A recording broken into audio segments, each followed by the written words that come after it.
I don't know if I'll ever get anything as valuable as the golden fat Pikachu. Sorry I had to do it. It's alright. You're good, Gaming Master. Alright, what do you say we go on a date with our grandma? Go!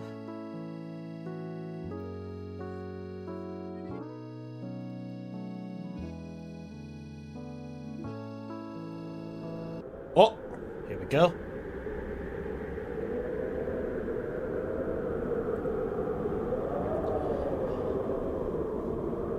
Oh. Let me do this. Okay. Are you guys ready for this? This game's nuts. Simply, if I ever did a live stream, would you ever watch it? Maybe, probably. I don't see why not. I'll be all for hopping in there and sitting supporting you.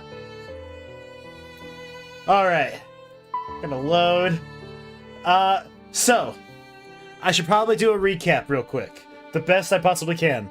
Our character, his name is Yu, which makes us more uncomfortable because every time we're just talking about the main character Yu, it sounds like we're talking about me or you or something. It's just like, oh, Yu loves grandma, you know. It's just like, But that's besides the point. This guy comes from Tokyo. He lived in a countryside for a long time, went to Tokyo. I'm gonna turn down my mic, or not my mic, but my volume here. It's like super loud in my ears. I'm like trying to scream over it. Yeah, no, he comes from Tokyo, and he's been there for about a year, and he's like, I'm gonna hang out with my family for New Year's. And then, for whatever reason, his sister is very heavily emphasized. Like, he talks to his mom, dad, and sister, but for whatever reason, only the sister gets the character art, and it gets, like, really weird, because he just thinks about his sister nonstop. It's just like, gosh, freaking my sister, man. And it even starts off like, I think it's trying to be a story in the sense of that it's describing something to you, but it does it in such a weird way because the narrative comes from this guy. He's the one kind of narrating over everything. So when he's trying to say how beautiful his sister is, he's describing his sister as beautiful, and it's like really weird at times where he's just like, oh man, my sister is really, like, ever since puberty's grown longer hair and it looks way nicer. Her fingers are nice and slim and she's, you know, super attractive. And I'm just like, dude, calm down. And so, to say the least, his sister sucks, though. His sister's really mean and stupid, and I hate her. And I really keep thinking, like, if I had the opportunity, I would throw her underneath a semi-truck. Oh. Because I may do a live stream of Skyrim while in Michigan. Oh, that'd be cool. Check Discord, though. Why would I want to check Discord when I could...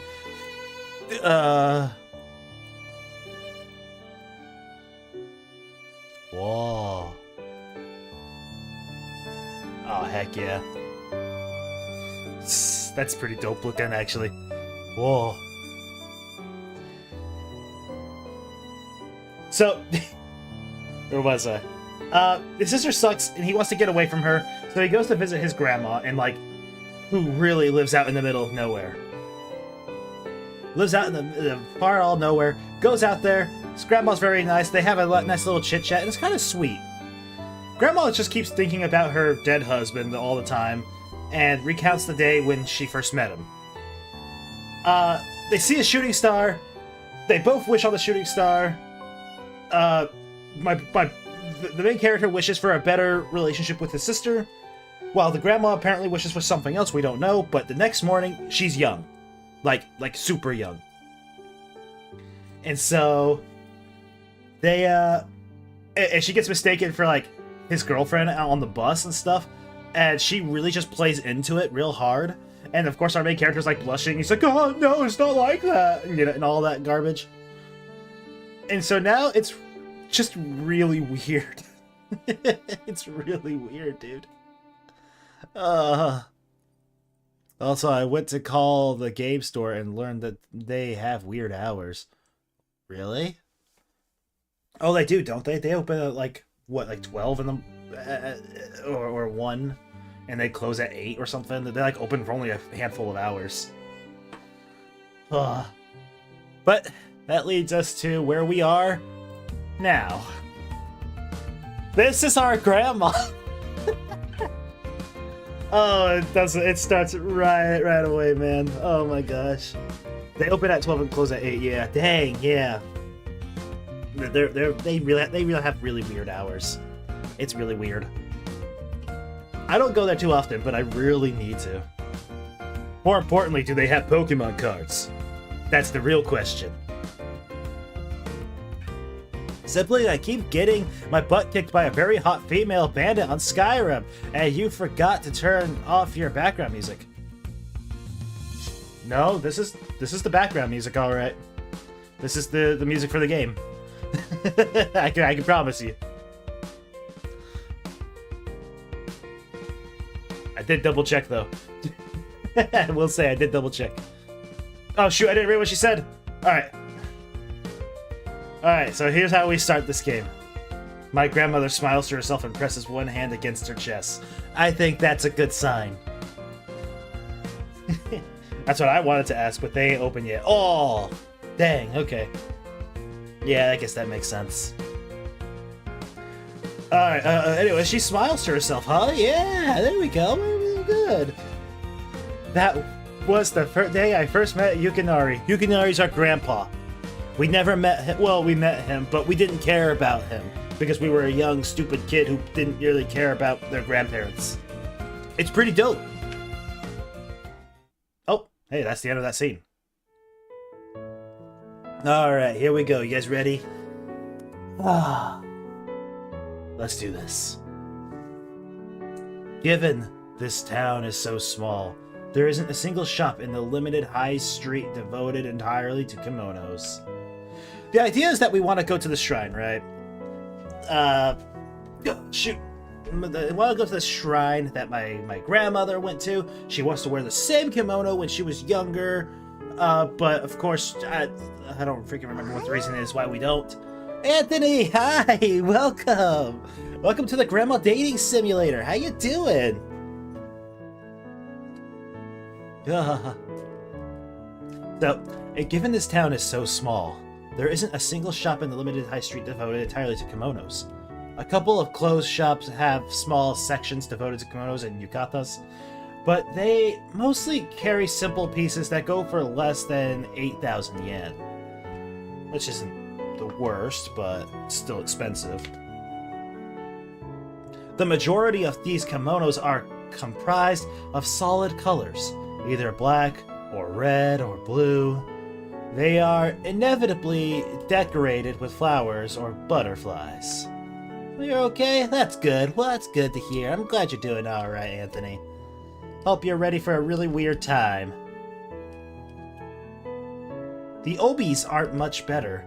Similarly drab and dreary, embellished with trite patterns one could find almost anywhere.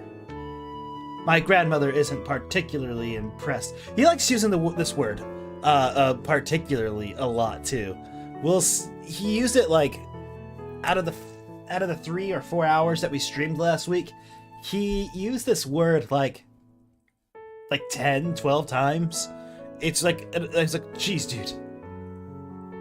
And he just used it now. That's a good sign.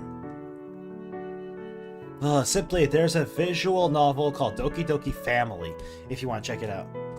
Doki Doki Family? What is this Doki Doki Family? Doki Doki... First thing that pops up. Doki Doki Ragnarok. That looks pretty dope. Family. Oh, here it is. It's apparently a cute game. I'll probably add this to my watch list. Let's see. Well, not add to cart. Add to wish list. There we go. I could always use more visual novels. I want to start doing more visual novels as we go on. Oh. So anyway, she's not particularly impressed with these kimonos, and neither am I, though I can't pretend I know much about them. We look through the rails of all the secondhand shops in this town, hoping for a lucky find or two, but come away dispirited. Though there are several kimonos on the rails of these shops, they're too plain to hold my grandmother's attention. No, no, no, she mumbles to herself, shaking her head as she rummages through the rails. These are nothing like the kimonos I wore when I was young. My grandmother sighs as she lets go of the sleeve of a pale peach kimono embroidered with cherry blossoms.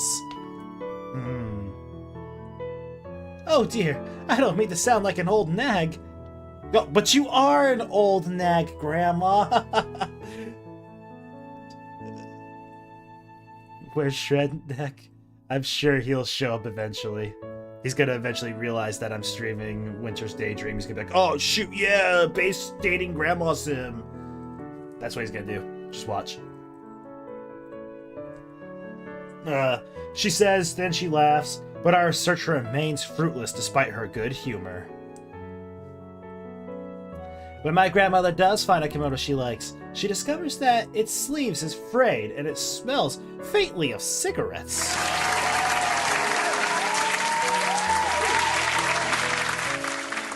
Yes, the smell of cigarettes. It must have belonged to a smoker. Oh, it must have belonged to a smoker. You gotta make sure you do the voices. She concludes sadly.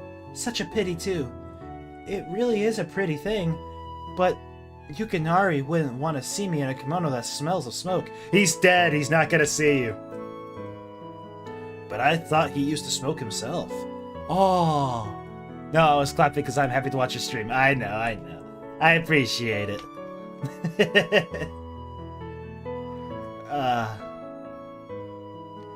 He gave it up a few years ago, after it made him chesty in the winter. Huh? Is that a way of saying sick? It wasn't easy for him. He'd smoked most of his life, but he said his health was more important. He didn't want to get sick, you see. Not while we were still young. He didn't want to leave me on my own. Didn't he die, like, last year? I don't think you guys were that young. I'm gonna be real. He sounds like he was a very noble man. At the nice, ripe young age of 97, he gave up smoking, saying, I don't want to die young. He promptly died a couple of years later. He was incredibly... Oh, gosh. He was incredibly so. He gave his all for my sake, so I must do the same for him. And with that, the kimono was discounted from the running. We looked around the town for over 3 hours, leaving no stone unturned and no shop overlooked. My grandmother must have poured every single kimono on display within a... over every single kimono on display within a 10-mile radius. But each and every last one makes her shake her head. There's always something wrong. With aching limbs and tired feet, my grandmother and I retreat to the iced-over fountain in the central plaza. I glance around my surroundings, my fingers jammed deep in my pockets. It's much too cold to let them roam about in the wild. Ah, yes, my fingers out in the wild. Ah. How you been, simply the Terminator? I'm good, and don't call me the Terminator. Had a good day so far, so... Yeah, I'm just ready. I've been waiting for this since last night. I'm like, when I found out I was going to stream this today, I was like, bro, this is going to be dope. I can't wait to get back to the grandma dating game.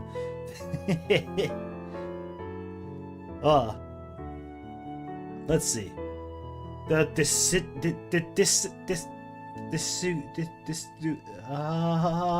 The trees around the plaza were dusted with snow earlier this morning, but some of the powdery snow has melted during our hunt.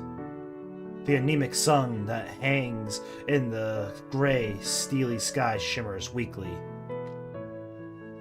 Though it's a cold day, there's a lot of clouds. The sun is still doing its best to keep shining. Emotional damage! I can't read. I, on the other hand, have already started to wilt. Maybe we left it too late. All the good kimonos might have been bought already. Oh, don't be so downhearted, you. You're underestimating my womanly wiles. I really don't want to know about your womanly wiles, Grandma, please. I give her a sidelong look. What do you mean? We haven't exhausted all of our options yet, but we've been to every single clothes store there is. We might have in every single clothes store, but there's still one place we haven't looked. Where? My grandmother taps her nose with her index finger. Boink. That's for me to know, dear, and you to find out. Please. Stop. Grandma.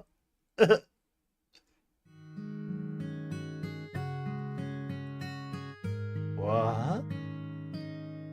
Oh, you. Don't you think it looks lovely? It is quite cute, I guess. But this one is very nice too. And this. My grandmother's so excited I can practically see her heart swirling about her head. The last shop my grandmother wanted to examine isn't devoted to clothes, second-hand or otherwise. Tamayura, which is located down a rabbit warren of twisting, turning streets, is an antique shop. Okay.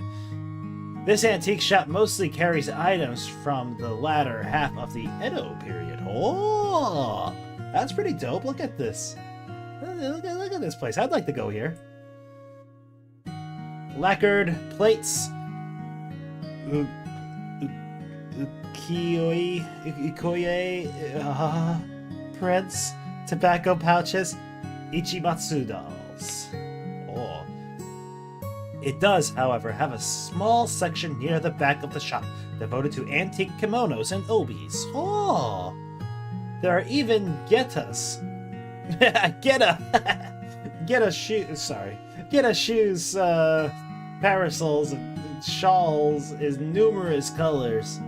The selection of items is fairly small and select, but this doesn't dampen my grandmother's enthusiasms. Oh, they're all so beautiful. They're not quite like the ones I wore when I was young, but they're much nicer than the cheap, mass-produced kimonos at those other shops. Do any of these kimonos look like the ones you wore when you first met Grandpa? Nope, that face says it all. I'll never find an exact replica, of course. But maybe it's better that way. It's impossible to replicate the past. And I used to think it was impossible for people to lose 60 years overnight. But look at you now. My grandmother giggles.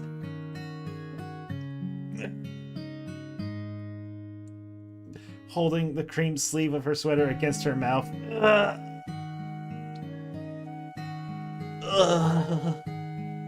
Well, I suppose so. You make an excellent point.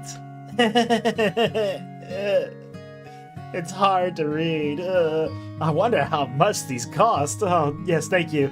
Let's get back to capitalism. It's much better. I examine the kimono that's the closest to me on the rail. It's a soft orange color, embroidered with an intricate image of a wheat field. And look at its price and demands. Oh my gosh!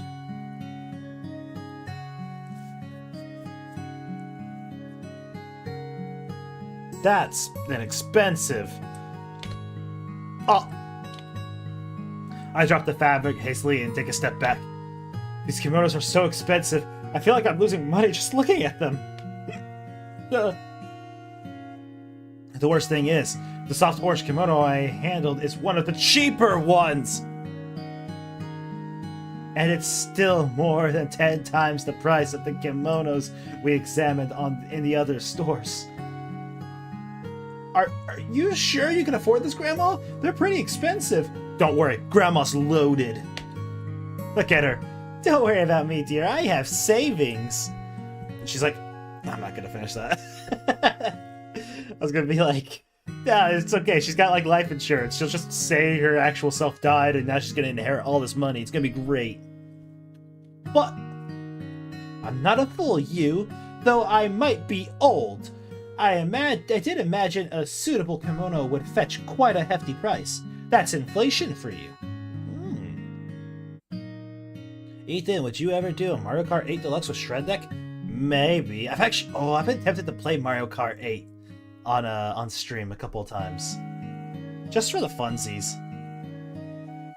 Like, I played it with my nephews for the most part, and I really like it. I even have that controller that's like a wheel. So if I can get it set up right, I can probably put the wheel right here on my desk, and I'll play it. It'd be dope. It'd be awesome.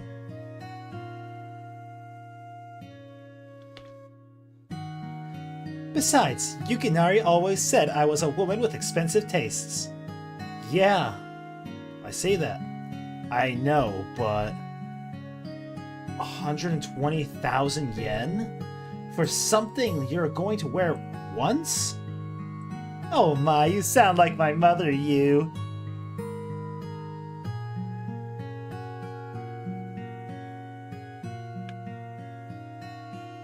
I'm just trying to be sensible. I know, dear, and that's one of your good qualities. It's very sweet. I have to get up at 4 a.m. on Saturday to go see Daddy in Michigan. Oh, that'd be dope. Yeah. Thankfully, I don't have to... This week is going to be busy. I'm not going anywhere for the holidays, but I have people coming over. So, streams aren't gonna be kind of in a decline for the next couple of weeks. But I'm gonna do my best to still stream every day.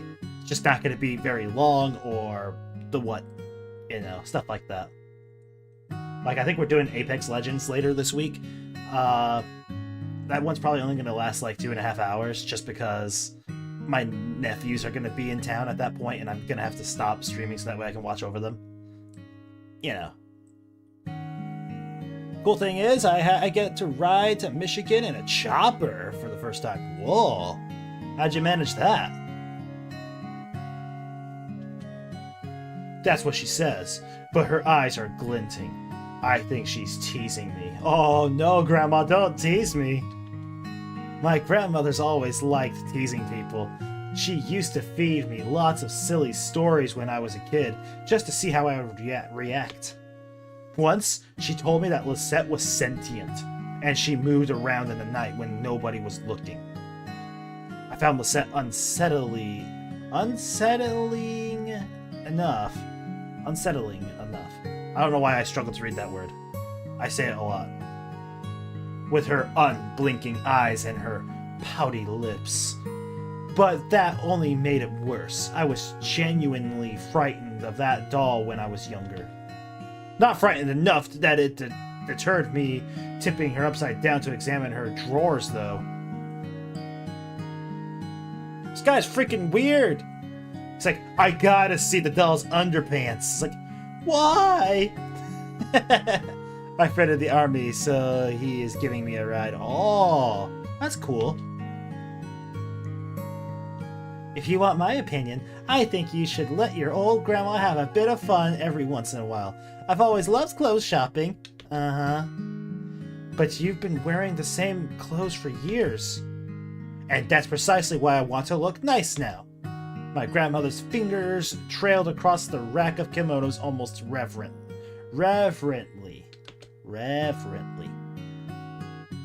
If I'm going to visit Yukinari again, I want to look my very best. I want to buy something pretty enough to do my new body justice, even if it only lasts for one night. Alright, fine. But you're sounding disturbingly like Otoko. Your sister's a very pretty girl. Trust me, my character knows. He's examined her thoroughly. I'll take it as a compliment. She might be pretty, but she's rotten on the inside. I always thought that Otoko, with her fiery nature and her short temper, didn't really take after anybody in the family.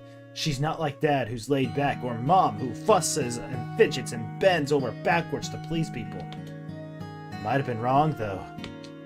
Otoko's not very much like our mother or our father, but she has more than a couple of similarities with our grandmother.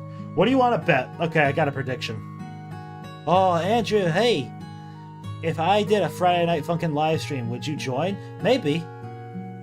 I don't see why not. If I saw it live, if I saw it that I was there, I may hop in, say a word or two.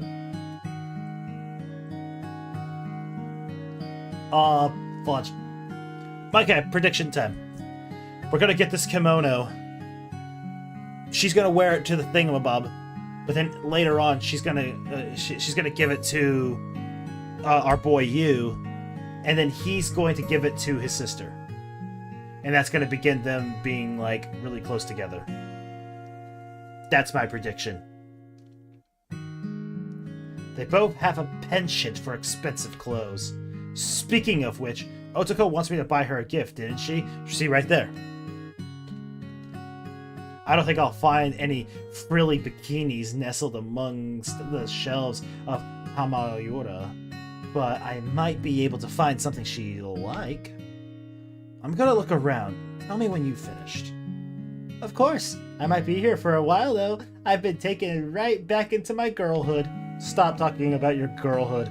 Did you go clothes shopping a lot? Oh yes, especially with my mother. She enabled me, really. She was forever fussing about money, and she warned me against being arrogant. And she loved dressing me up. But she loved dressing me up. Ah, yes, of course. Take your time, then. I don't mind. I will, and thank you for understanding, dear. I appreciate it. I do my best. I wander off, glancing around this peculiar shop with newly kindled interest. A present for Otoko, huh? What would she like? This shop really is filled with interesting wares. The shelves are positively crammed full of stuff, shimmering mysteriously beneath the dimmed lights. I think they dim the lights in antique shops on purpose so the artificial brightness doesn't harm any of the antique pieces, particularly, of course, that word used again, the paintings. These ukiyo-e pictures are rather interesting. A woman in kimonos playing the koto, or standing in tree gardens with their raised parasols, shielding them from the sun. Oh, I find them charming in a dated kind of way, but I very much doubt they would be to Otoko's taste. She'd be like, ugh, you got me a picture of an old lady? Ew. Bruh. I keep searching, making a mental inventory of all the curios I find inside my head. There are a few fans decorated with soft pastel images of butterflies and gardens, an enamel brooch resting in a blue jewelry box, a 15-piece set of kimekoke dolls, with kimonos fashioned out of cloth and black hair cut into neat bobs. Huh. Oh. I try not to look at the price tags attached to these items. Something about all those zeros is rather frightening. Hi? Another character showed up? She's got little meatballs on her head? While I peruse, I can't stop myself from glancing over at the shopkeeper. Sup? She's a surprisingly young woman in her mid-20s or so. She looks a little out of place in a store like this, especially with her carefully manicured fingernails and the glossy magazine in her hands. I try to covetly read the cover of her magazine. The name looks familiar, though I know I've never read it. I think it's one of the same magazines Otoko buys. Ridiculous. You telling me people in this small town read the same stuff? But that's crazy. If it is, I wouldn't be surprised. This woman looks just as fashion conscious as my caustic little sister. Oh. I just hope she'll be more agreeable. Nope. Dude, she's almost got the same face as Otoko as well. Hey! Shopkeeper lifted her head, setting the magazine to one side. Why are you staring at me? Oh, I wasn't. I was staring at your magazine. I blush and try to avert my eyes, but it's already too late. The girl behind the counter knows I've been staring. Oh, I'm sorry. I didn't mean to. The girl, woman, should I say, purses her lips. Oh, okay. She doesn't look convinced by my weak reassurances. You know, it's pretty rude to stare at other women when you're out with your girlfriend. She's not my girlfriend, she's my grandma! That makes it so much better, man. The one looking at the kimonos. She is your girlfriend, right? Fortunately, my grandmother is so enamored with the small selection of kimonos, she doesn't seem to have heard our conversation. She's my sister's friend. If she had, I know I'd never hear the end of it. She might be a girl, but she's not my friend. We're family. Oh, a sister? Cousin. I already have a sister, and she's enough of a handful as is. I don't want any siblings, fictional or otherwise. What a jerk. No, she's my cousin. She doesn't live around here. I see. You looked so close. I just assumed. Maybe I shouldn't have. Yeah, oh, what, you were staring at us now? Huh? Weirdo? Freak? Nerd? It gets so dull around here sometimes. I invent drama to keep myself entertained. I apologize if I made you uncomfortable. You did. It's alright. She doesn't need to apologize. I was the one who started all of this by staring at her. Your cousin has strange taste, though. Those kimonos are so old-fashioned. And they're expensive. Totally. If I wanted to wear a kimono, I'd buy a new one. I wouldn't feel right wearing something so old. I mean, who knows who wore these in the past? She shudders. Thinking about it gives me the creeps. We already looked around the other stores, but she didn't like anything they had to offer. She prefers antiques. Huh, weird. I guess. This whole situation is pretty weird. The shopkeeper isn't wrong. Not that she's privy to all the details. So the shopkeeper's gonna be relevant, right? She's got a picture. Not even my father had a picture. So, why were you staring at me? Did you want to ask me something about those kimonos? I open my mouth, ready to speak, but she holds up a hand before I can say anything. Stop. Let me just tell you, before you waste your breath, that I can't give you any discounts. No matter how expensive those kimonos are, my boss would kill me. I think my cousin, would be fine. She knows what she likes. She told me she has enough money. I hope so. We've been trying to shift some of those musty old kimonos for a while. They just take up they take up freaking space. Ugh. So if you don't want a discount, what do you want? Oh, the magazine. I was thinking about buying a present for my younger sister. Not another kimono. No, I couldn't afford it anyways.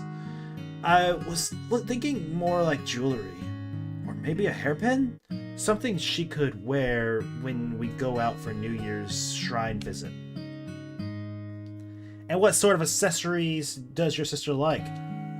Oh, I don't know. Flashy things. She's obsessed with Tokyo fashion. Not that she's ever been there. We do have some rather flashy jewelry here. We keep the best pieces locked away behind the counter. There's a really lovely pair of earrings inlaid with real diamonds. I can get them out for you if you want. Diamonds!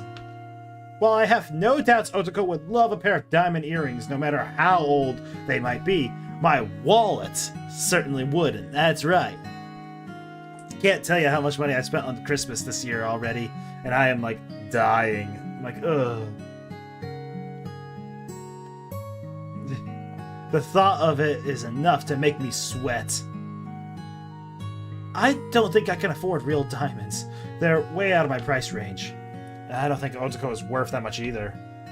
I know you can't put a price on family, and I do want to repair my relationship with my sister, but come on! Let's be practical here. Buying her literal diamonds. Hey, you like me now? I'm just a poor student, and if I spend all my money on frivolous gifts, I'll be completely broke. You're a student. You're already completely broke. I don't want to live on instant noodles for the foreseeable future. Why not? That's how you know you're living. When you're living off of noodles. The shopkeeper sighs. She looks a bit deflated. Well, what sort of price range are we looking at? I don't have more than 20,000. The shopkeeper wrinkles her brow. All her earlier energy has completely dissipated. That isn't very much. It isn't? Not when it comes to antique jewelry. We have very expensive pieces in our collection. There isn't too much goes for under 20,000. Don't you mean there isn't too much that goes for under 2,000? 20,000? Unless you want to give your sister something made of coral. Coral is pretty cheap. I don't think that would suit my sister's taste. Well then, jewelry might be out of the question. But you did mention hairpins? That's right, she doesn't like wearing kimonos, but I thought she might want something pretty to put in her hair. Well, if that's the case, come with me. Oh! The shopkeeper abandons her post behind the counter and gestures me to follow with her one long manicured nail. I obey soundlessly. Oh. She leads me to a shelf and gestures at a collection of pieces on display. There, behind the glass, are a series of metallic hairpins of varying length, their tops tipped with small balls. Oh. The longest is around 18 centimeters. Oh. While the shortest is only 9. Oh. This is a collection of hairpins. They come as a set, 5 for 1, so they're a real bargain. These date back to the 1920s, and they're not in the best of conditions.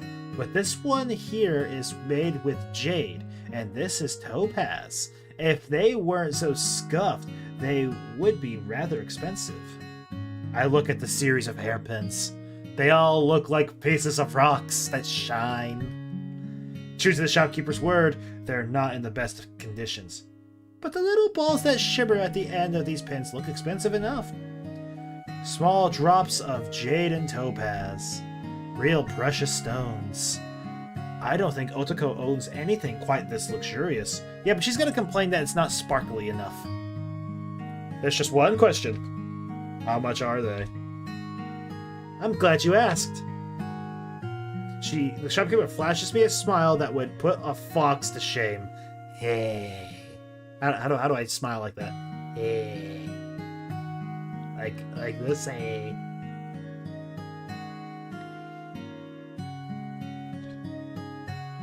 They're 18,000. 18,000! Take them or leave them. You won't find anything so high quality for such a low price. I wince. Yeah, that's all of my money, bruh. The thought of parting with that much money in one fell swoop is painful. But if it could improve my relationship with Otoko, then maybe it's worth it. I hope it's worth it. Otherwise, I really will look like a fool. I'm much too nice for my own good. Oh. Hi, Grandma. I got a sweet treat. Watch your grandma sample a sweet treat. Okay, cool. Well, sweet. Literally. Umiko's my grandma. Okay. This is really delicious. My grandmother smiles. Did she get a kimono? Hold up. She smiles, cupping her cheek with one hand as she lets the vanilla ice cream melt across her tongue. Ugh. It's just eating ice cream.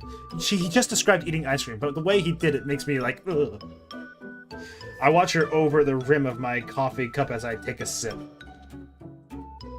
After we finish shopping, we decide to go to a small cafe to sit down and relax. Or, to be more precise, my grandmother decided to go to a small cafe to sit down and relax. Cringe, I know, it's like, ugh. You can make anything sound cringe if you do it the right way. It's like, oh, stop, we're just eating ice cream. Ugh. I just tagged along, because what other choice did I have? This isn't the same cafe my grandmother used to frequent with my grandfather, however. Unlike the homey Parsley Cafe of my grandmother's memories, this cafe is relatively new. Oh, yes. What we call it, Starducks? You know, instead of Starbucks, we gotta be copyright free, so we're like, Starducks. There we go. It's the same logo as Starbucks with a siren, but you just replace the siren with the freaking duck. Though, when I say new, it should be taken with a pinch of salt. In Tokyo, buildings are constructed every day, far more than one could ever count. But in my sleepy corner of the world, what constitutes as new or novel is a little different. It's been a while, but I have vague memories of this place and its flower-shaped tabletops. I think my parents took me and Otoko here a few times when we were young, or when we were kids. I can't believe I looked at the word kids and said young. Like, alright. If my memories can be trusted, and I'd like to think they can, I hope I don't have dementia just yet. This place must be at least a decade old. I don't think my grandmother's been here before, though. And it stands to reason that she wouldn't have. This cafe is obviously intended for youngsters, and the decor is a little more modern than that of the other stores in my town. Unlike the other cafes, this place doesn't serve traditional Japanese snacks and green tea. Green tea is still listed on the menu, of course, but most people come here for the coffee and the cakes. The cakes are distinctly Western themed. Cheesecake, carrot cake, chocolate...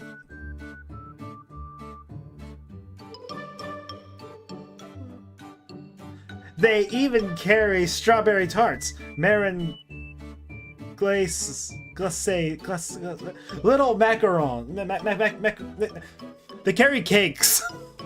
The cake and pastries are arranged neatly behind the counter. The strawberries on the fruit tarts glisten beneath the bright lights, and the thick slices of chocolate cake have been sprinkled liberally with curls of white chocolate and cocoa powder.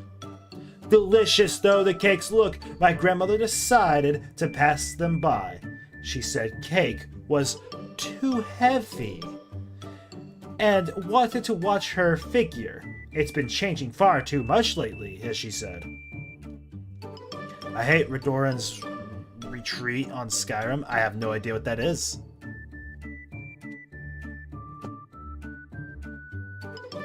And with that, She settled on a fruit parfait instead. She looks pretty content with it. The parfait is a complex structure of ice cream scoops nestled inside a tall, fluted glass, topped with several cloud-like blobs of whipped cream and various chopped kiwis, strawberries, cherries, and mango slices.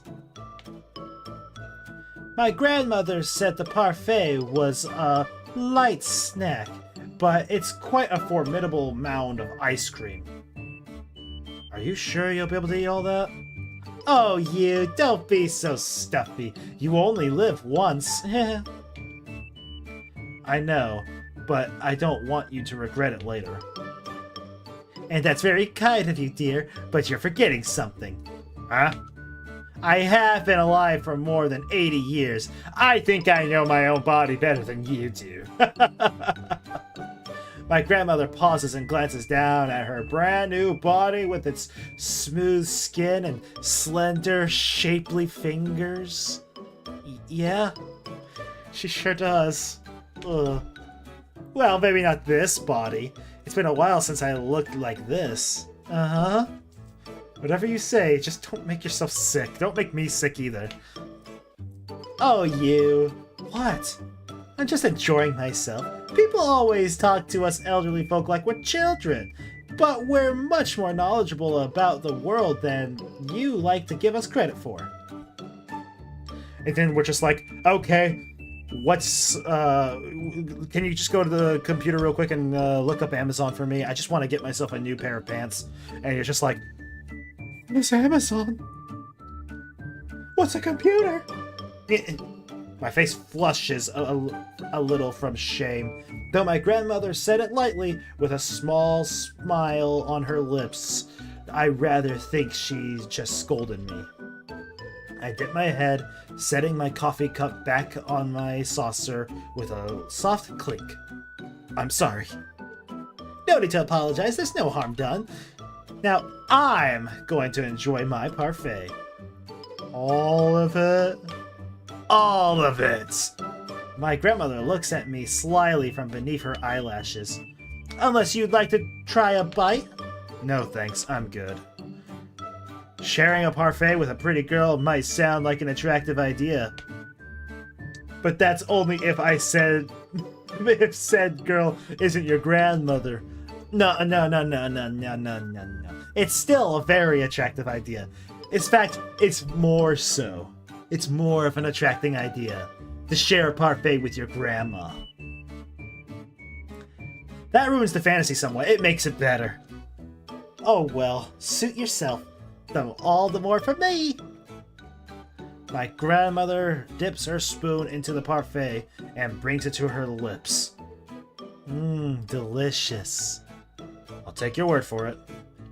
I take another sip of my black coffee. My grandmother watches me curiously. Are you really sure you don't want it to bite you? It's my treat, since you've been such a good boy. Oh, no you don't. What do you mean? This is my treat, because you've always looked out for me. I don't mind paying. That's nice of you, dear, but you spent quite a... Oh, Shredneck! How weird has it gotten? We're just out on a date with our grandma, and we're just, eating some ice cream together. She's trying to feed me, and now we're talking about who's paying. It gets pretty weird. Not gonna lie. Ugh. Let's see. I don't want you to stray your finances any further. Well, I shift in my seat.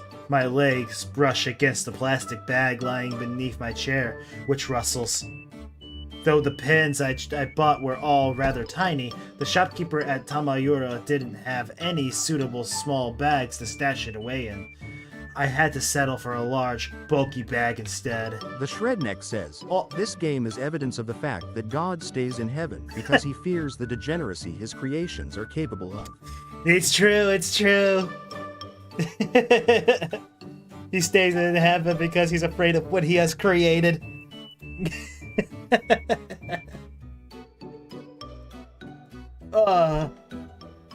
My my grandmother's kimono and obi rests in a small, similar plastic bag beneath her chair, folded neatly so they don't get creased. The pins were expensive, I guess, but nothing. You're a poor student, you, and I don't want you living on instant noodles for the next month. She read my mind! How did she know I was worrying about the exact same thing? Exactly! See? That's waifu material right there. Now, stop being silly. Oh, I want to pay for you, you. You're my grandson, and I haven't had a chance to spoil you for a while. I don't really like being pampered. I've been living on my own for several months, and I'm capable of looking after myself now. At least, that's what I'd like to tell myself. But how can I turn down my grandmother's kindness when she looks so earnest, so young and adorable? Just gotta give her head pats. Also, Stellar Blade Christmas update dropped. I didn't, like, I don't think I've looked at it, but I saw some screenshots. New outfit for Eve. Even the drone's got like a little reindeer drone costume on. I think, what's it called, Zion or something like that. It looks very festive. It's very cute. It's very cute looking. In the end, all I can do is sigh in defeat. Alright, if it'll make you happy, you can do whatever you want. Very good, that's the spirit! My grandmother nods her head, her braids bouncing. Her smile is so bright, it's almost dazzling. There's a dancing cactus under the Christmas tree in Zion that stops dancing when Eve faces it. Oh! I'd probably do the same. Oh, dude, my grandma's smile is so dazzling. I'm not sure why she looks so happy, when all I did was allow her the grand honor of spending money on me. But I guess my grandmother is the kind of woman who likes looking after others. I do wonder if that's why she brought Lisette from that specialty. She brought Lisette from that specialty doll shop in France. Okay, I thought it was saying she brought it with her at first. I was like, what? Why'd you bring it, weirdo? Is it because she wanted a little girl to spoil? Yeah. It's a shame she ended up with my dad instead. It's a shame she ended up with my dad instead. I see. I thought we were still talking about Lisette the doll. Like, no, it's at the grandma's house. I don't think my mind's right. I am going all over the place. My dad sounds like he was a regular menace in his youth. He certainly didn't like being fussed over, and he was forever darting around with a dirty face and bruises on his knees. If my grandmother wants to dote on me while she can, I should let her. It won't do any damage, and I didn't buy anything expensive. Letting a woman pay for my drink seems a bit ungentlemanly. But this isn't just any woman. No matter how young she looks, she's still my grandmother, and this is only a cup of coffee. I guess this isn't such a huge indignity to suffer. Now, the fact that she's over there means someone else is going to show up now. My grandmother glances at the display of cakes with a twinkle in her eye. I can hardly treat you when all you bought is a coffee, can I? Jeez, I guess I should have seen this coming. I don't really want anything else. Nonsense! You're a growing boy! But I'm not a big fan of sweets. You might not be, but I am. We've come to a nice little cafe and I want to see all the cakes and pastries they have to offer. Otherwise, it would seem like a waste. So you just want to satisfy your own curiosity. More or less. So much for wanting to dote on her only grandson. How shameless. I can afford to be shameless every once in a while. It's fun. Please don't say that, Grandma. I guess if my grandmother wants to order more food to cover our table and pretty decorations, I can't complain too much. It's her money. It's her money she'll be spending, not mine. That's right, that's right. Plus, if I had my own snack to pick at, it might make the situation look less awkward. Grandma! Why you... Don't be shameless! She's like, I can afford to be shameless. No! One young boy, one young girl, one parfait in the middle of the table. What are people going to think? Of course it looks like a date. It's because it is a date. We are dating our grandma. Just accept it. The sooner you accept it, the better this whole situation will be. The waitress gave us her unknowing smile and a wink when she brought the parfait to our table, as though she expected us to start exchanging bites of ice cream and indirect kisses in front of everyone. Oh. If you want to spend money on me so badly, then... What did I used to have when I came here with my parents in Otako? What should I choose? Is there anything you're craving, you? Cheesecake, chocolate cake, a chocolate roll? And then she goes, or me? And I'm like, oh! That sounds too rich for me. The slices of cake here are so big. I've eaten out too much in Tokyo over the last year. I have to try and shed some of this excess weight, or Otako will never stop teasing me. Oh, that's right, he's afraid he's fat. Maybe a lemon bar? Ethan, don't make this worse. No, worth.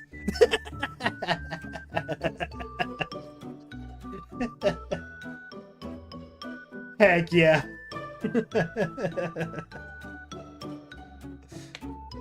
That seems like the healthiest option.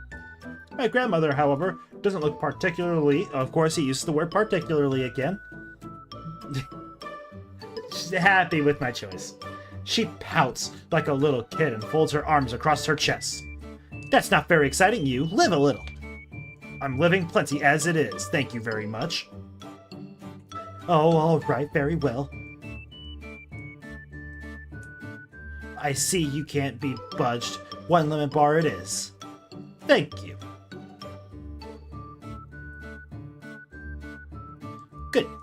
Goodness. My grandmother smiles and shakes her head. Ethan, will you check out my upload after stream with Shredneck? Probably not with Shredneck. He's gonna have to do it on his own. What kind of bad acid trip led to the creation of this game? Dude, I'm telling you, it's exactly how it was. They were sitting around in a circle, like, we gotta make our first game. It's a visual novel. Like, okay, well, here's the thing. Everyone's so caught up with dating their own sister that we're not seeing any new innovation. People are starting to date their moms, so we can't do that one either. We need to think broader, bolder. And then that's when one of them came to the realization, let's date our grandma. And they're like, my goodness, you're a freaking genius. That's how it happened.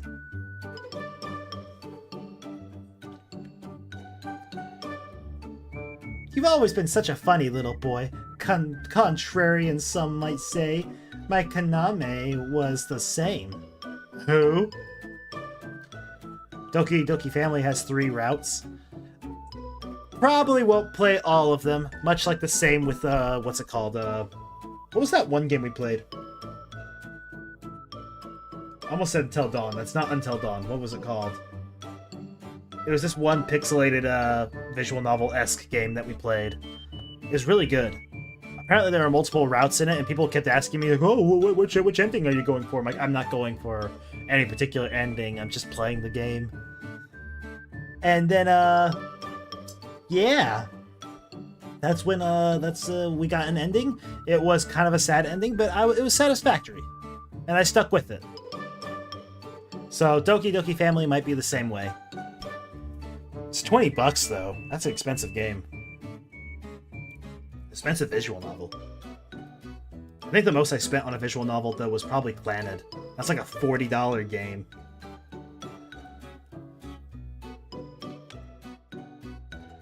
How is wanting a lemon bar contrarian? But my grandmother doesn't elaborate on this point. Instead, she calls a waitress over and appends the lemon bar onto our order. The waitress nods her head and jots my order down in her notepad, but she gives me a funny look as she does so. Maybe she's wondering why I'm making my girlfriend order on my behalf, and if she is, I can't exactly fault her for it, as much as I'd like to. This cafe is popular with the younger people, including couples. There are several couples sitting in the circular tables about us, sharing parfaits and looking at one another wistfully. Me and my grandmother must look just like them. Of course we do. We're such a cute couple. Ethan, don't say it like that. No. What's wrong? What's wrong about it? What's wrong with it? I groan. He groans. What's wrong, dear? Nothing. Explaining it would be far too embarrassing. No, your grandmother would play right into it, dude. Are you sure it's nothing? You're not regretting your order, are you? Do you want to try a piece of caramel shortbread instead? Or maybe something with a bit more chocolate? She's trying to sound concerned, but she looks so hopeful her true intentions are immediately obvious. You're so transparent. I hate dragons. No, not the dragons. We need a dragon dating sim. Is that a thing? What do you mean? If you want to try the caramel fudge shortbread that badly, why didn't you just order it for yourself? Oh no, I couldn't possibly. I have to eat all my parfait. Well, yes, well, go and do it then. Don't let me stop you. You. My grandmother pouts. You're acting so prickly. In Skyrim, Ethan. Yeah. Can we date dragons in that game is what I'm asking. No, I'm not. Yes, you are. You're being so harsh. Look, we're having our first fight. But it's alright. Your dear grandma loves you all the same. In fact, I love you so much I need to teach you a lesson. Uh-oh. So saying, my grandmother kicks me beneath the table and sticks out her tongue. I glare at her. And what's that supposed to teach me? That you should respect your elders. I fold my arms across my chest and try to ignore the smarting in my thigh.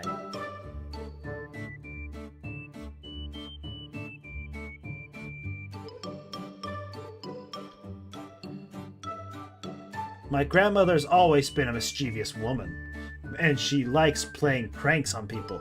Her body might have reverted to that of her teenage years, but her mind is just the same as ever. In fact, I think she's even worse now. It's a miracle that I've been able to survive this long. What trials and tribulations will I be put through next? It's a question mark. It's been such a long time since I last came to this place. The door opens with a thud. The bell dings, signaling the arrival of another customer. 2 customers, in fact. Oh my gosh! Ohayo! Talia! Hi! This game again, yeah. It's our grandmother dating sim! Welcome, welcome! Oh no. Oh no, it's this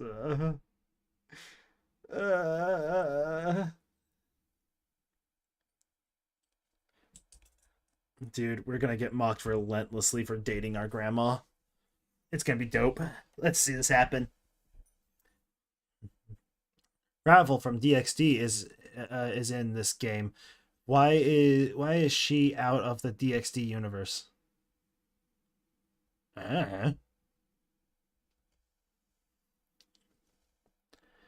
One is a girl with curly, honey brown hair, obviously dyed. Her darker roots are starting to show through through near the top of her head. The other girl has dark, straight hair, long fingernails, and a small scowl on her face. I know that scowl. I know that girl. I know. My hair be like, yeah. This place is kinda shabby, but it's the best we have around here. At least the parfaits are pretty good. Amiri? I'll take your word for it. I've never been here before. I wanted Dad to take me when I was a kid, but he's always said no. He told me places like this are a blight on our historical village. Ugh, living with your dad sounds like a huge pain. Tell me about it. Dad's so melodramatic. I can't wait until I move out. I want to get as far away from this place as possible. Same here. There's, like, nothing here. Absolutely nothing. My stupid brother gets to go off to Tokyo and he doesn't even realize what a huge opportunity he has. It's like he doesn't even care. Meanwhile, I'm stuck here and I feel like I'm dying. Yu's, like, so insensitive. I know, right? He's so wrapped up in himself. He doesn't... Otoko pauses. She looks at me, her heavily made-up eyes narrowing. Thanks to the large amount of mascara she always wears, when she narrows her eyes, they almost look most impressively. Oh, yeah, what can I say? My sister's got some absolutely beautiful eyes. I just love it when she glares at me with her mascara that she's always wearing. There's nothing more threatening in this world than Otoko's glares. She really puts her all into them. Ah! You! She all but hisses my name, like it's some kind of contagious disease. What are you doing here? I sigh. Is that really the greeting I deserve? Being an older brother is so depressing. Hey there, Otoko. The name's Otome to you. Sorry. Hi, Otome. And hi, Emiri. Nakamura Emiri. Mr. Nakamura's daughter, just in case you didn't figure that out, looks at me with her mistrustful eyes. She doesn't wear quite as much makeup as Otoko, and it isn't as expertly applied, so her sideways glance is a little lacking in outright malice, but it's still frosty enough. The temperature in this cafe seems to have dropped a good 5 degrees. Yeah, that's fair. Why are you in this town, you? I thought you were meant to be visiting Grandma. That's what you said. She raises a good point.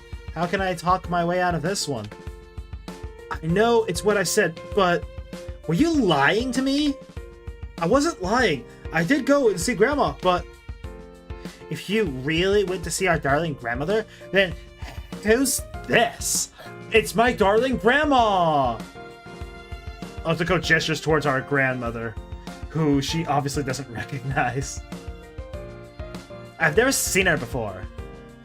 Well, I guess the whole "she's my cousin" line is used on the shopkeeper at the antique store won't work here.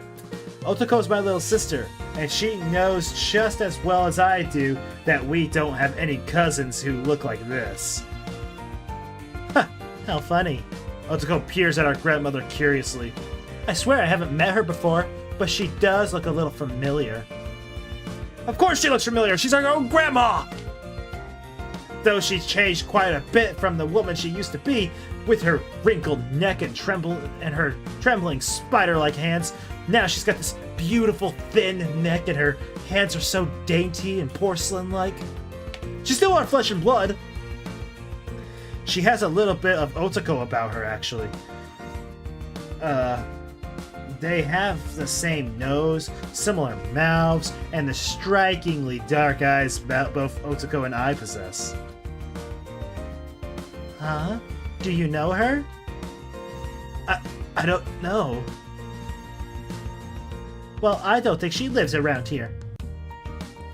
Dad knows like everyone who lives around here. He's such a busybody. You can't help knowing people. He's a bus driver. Oh, he was the bus driver. Secretly, however, I agree with Emery's assessment. I do think Mr. Nakamura is a bit of a busybody. The embarrassing questions he asked me earlier didn't help his case. I guess she's kind of cute. Oh, I guess she's kind of cute. Her clothes are a little old-fashioned, though. My grandmother ducks her head, pressing a hand against her mouth. I think she's trying not to laugh, but Emery obviously interprets her silence as shyness. Oh, I'm sorry. I didn't mean to, like, offend you. Though Emery looks like the kind of girl who would go to parties every other day, she isn't. I know, because she's my little sister's friend, and she spent most of her teenage years at our house, watching talent shows on TV with Otoko. Emery, despite her sharp makeup and her sharper tongue, is actually something of a sweetheart. Oh! And she looks like a sweetheart. She's nicer to me than Otoko is. Then again, most people are nicer to me than Otoko is. Oh, it's no worry. It's nice to meet you. You too. Please, this isn't the time for "it's very nice to meet yous." It isn't? Simply, out of the three, who would you date? My grandma. I was just, like, trying to be polite. There's something seriously wrong here. Who is this girl, you, and why were you keeping her a secret? Well, the thing is, I'm one of Yu's friends from university. He invited me over during the winter holidays, and I've always wanted to see the countryside. You mean you came from Tokyo? I go for the girl in the middle. She's apparently the sweetest one.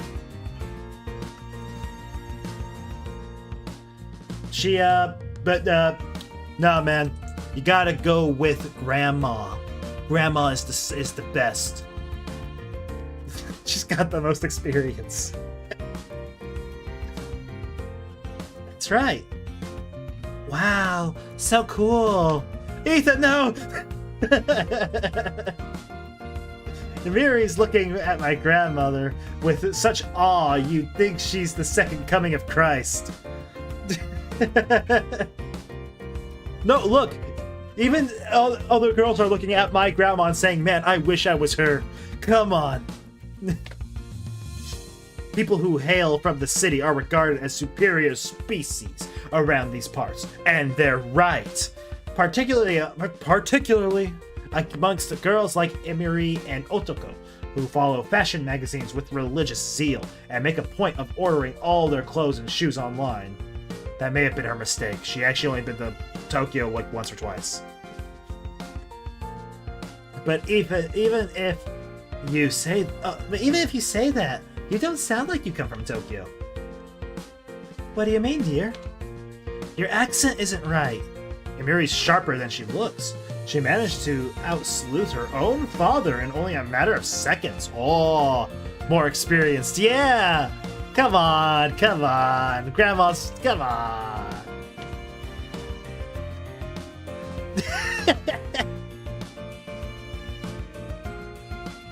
And again, it's natural Emiri would be able to tell the difference. She and Otoko were forever talking about TV drama sets in the city, from what I can remember.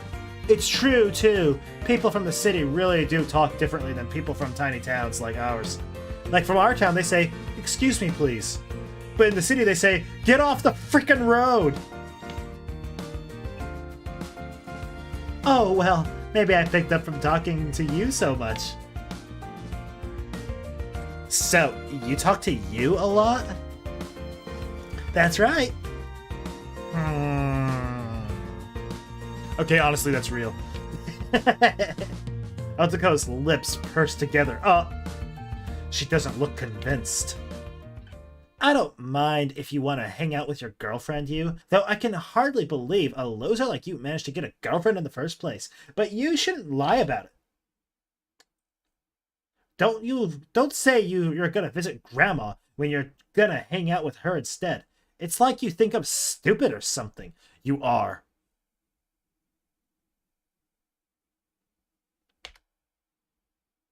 Yeah, if you were meeting somebody from Tokyo, you should have said. That's like common courtesy. I'm sorry. Sometimes my you gets a bit carried away. He can be so rash.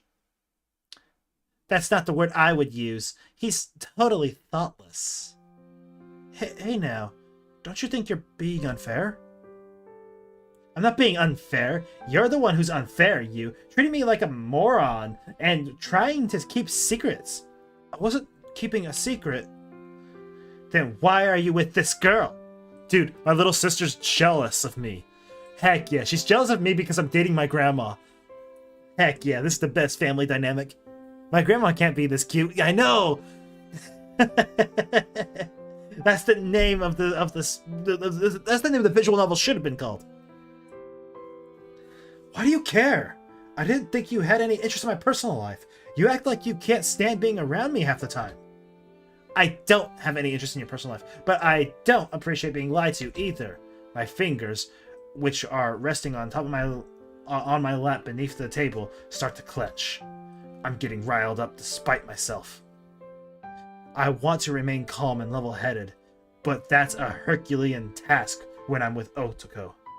She has a way of glaring at me like I'm nothing more than a piece of trash on a street corner. She doesn't even look at me in the eyes when we speak. Not properly. It's like she can't bear to be in the same room as me. Why do you always have to blow things out of proportion? Do you just want to be angry for the sake of being angry? I get that you don't like me, and we've never gotten along. Oh, Shin, how you doing? Ethan, I didn't know you were into those kind of stuff. We talking about dating my grandma? Heck yeah! Let's go! Tsundere's sister. Yeah, she really is. Oh, no. Clipped. This game, man.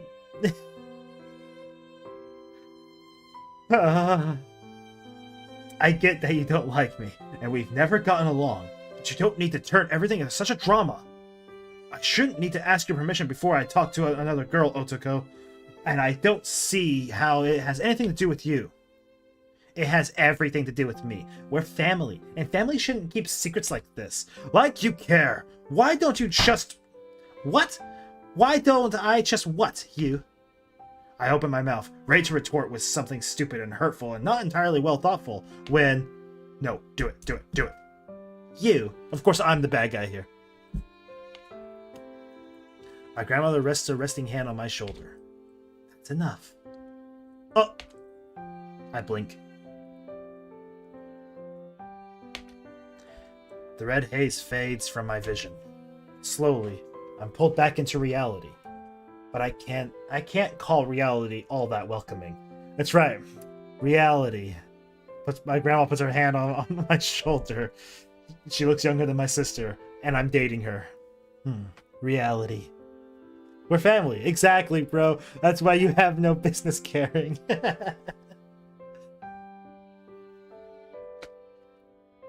My new reality's cold, prickly, and unpleasant. My grandmother's fruit parfait is slowly melting. All the patrons in the cafe are glaring at me. What? Because I'm not dating my sister instead of my grandma? What? Well, why are they glaring at me? So Ethan, how was your day? Oh, it's pretty good. It's pretty dope. Pretty awesome, actually. So far, so good. I sigh. I don't like being at the center of attention. It makes me feel awkward and uncomfortable. I hate that too. When everyone's looking at me, I'm just like, man, that's rough. I'm sorry, Otoko. I didn't mean it like that. I was just... Oh no. You meant every word you said, you. I can tell. You're not very good at lying. Shoot, I'm dying.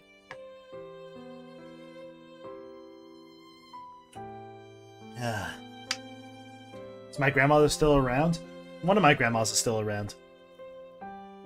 I don't see her too often, but yeah. That's actually kind of why this game kind of resonates with me a little. In some weird way, the grandma dating sim game actually resonates with me a little, but not in the way that you think. like the beginning of the game, the guy was just like, I don't get to visit my grandma too often, and when I did, I just kind of ran off and did something more fun than hang out with my grandma, and so he never really knew his grandparents.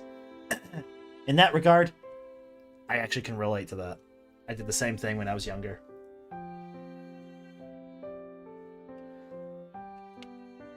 She glances at our grandmother. At least, I never thought you were. Otoko. It's Otome, and I don't want to waste any more time on you. Not if you can't even remember my name. Let's go, Emiri.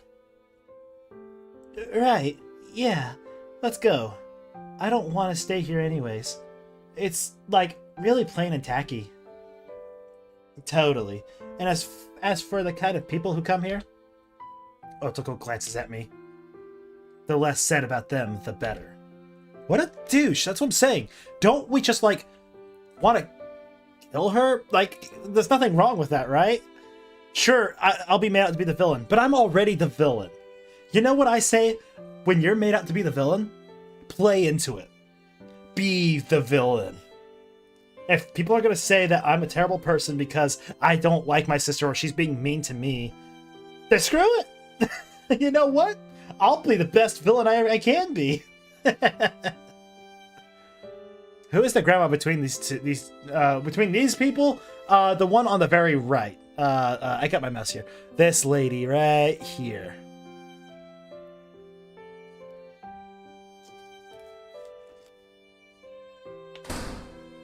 This is my grandma. The door thuds behind them.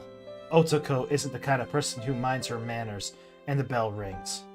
In their absence, the cafe suddenly seems a lot quieter. Maybe it's because everyone's still watching us. I stare into my cup of black coffee. My reflection stares back at me. He looks as tired as I feel. My grandmother's parfait has melted into a lukewarm puddle of flaked sludge as the bottom of her glass, and my coffee's stone cold. Yeah, if she's the grandma, then I am not even born now. No, trust me, she's my grandma, and I'm totally dating her right now. No, it's fine, it's totally fine. She's my grandma. Fantastic. I sigh deeply.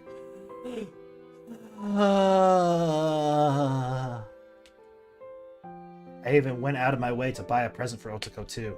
I just wanted us to get along a little better. So much for that wish. So I'm saying, kill her. There's no fixing this. Only move forward. After that dramatic incident in the cafe, all the fun seems to have vanished from my shopping trip with my grandmother. I down my cold coffee in one gulp and consume my lemon bar in 2 bites.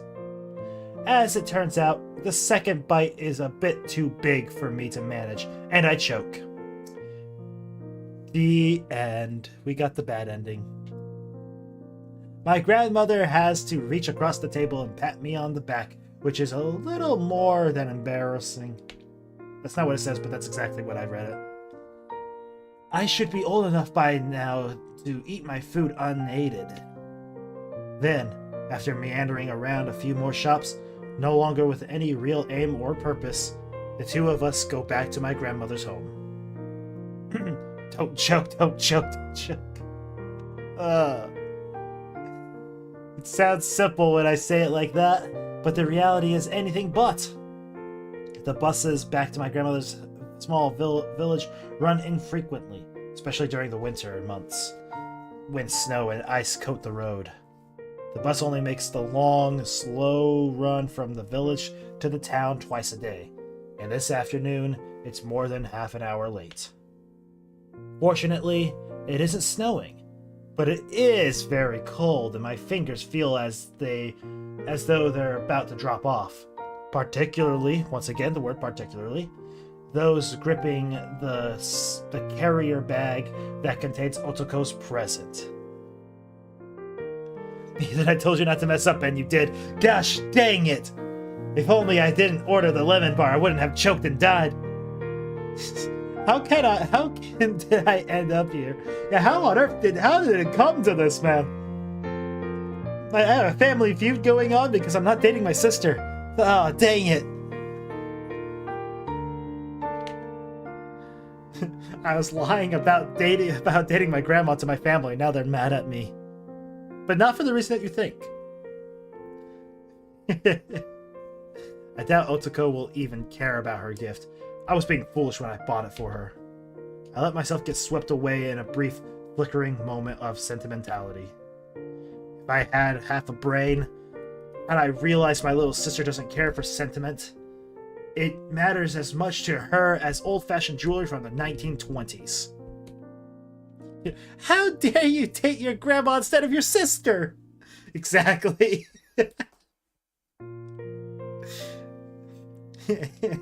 But mother, I love my grandma. I mean, I love my grandma. Which is to say, not a lot. Oh well. We all make mistakes. After another journey that lasts 2 hours, during which we get bumped about inside an old bus that smells more than a little musty, my grandmother and I finally return home. Now, I'm sitting in my grandmother's living room, my legs beneath the kotatsu, my eyes trained on the sky beyond the window. It's already dark. My grandmother and I didn't go out for all that long. All told, our little excursion lasted about 3 hours. But that's before you account for the extra 4 hours we spent on the bus traveling there and back. All of a sudden, it seems like we had an incredibly busy day, and it doesn't help that I haven't had much to eat. Story of my life right there. Breakfast feels like a century ago, and the lemon bar I was treated to at my grandmother's insistence was hardly enough to fill me. I sigh. My grandmother, who's sitting opposite me at the kotatsu, oh my gosh, I can read, gives me a questioning look. Are you alright, you? I'm fine. Are you sure? You look a little down, dear. It must be that time of the year. I know what you mean. It is rather cold outside, and it gets dark so early these days. I glance at the clock at my grandmother's wall. It's an old clock. Not quite as old as my grandmother.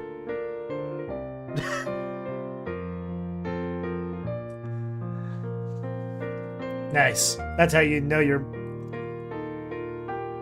I'll stop it there. And it's not... It always seems to be either 5 minutes too slow or 5 minutes too fast. It's loud, too. Well, the movement on the clock hands fills the house with a series of slow, steady tick, tick, ticks. According to the clock, it's 6:30 in the evening. I don't know if I entirely trust it, but it's probably not that inaccurate. This clock isn't in the habit of outright swindling people out of their hours. Instead, it just makes several minutes, more easily forgivable mistakes. When do you want to go to the Jinguji Shrine? Not now. It's still too early. Thought you want to go there as soon as possible. I do, but... My grandmother shakes her head. Oh, it's silly. And yet, at the same time, I can't help but feel afraid. Afraid? What do you have to be afraid about? I just wonder... My grandmother traces a pattern against the tabletop with her fingers.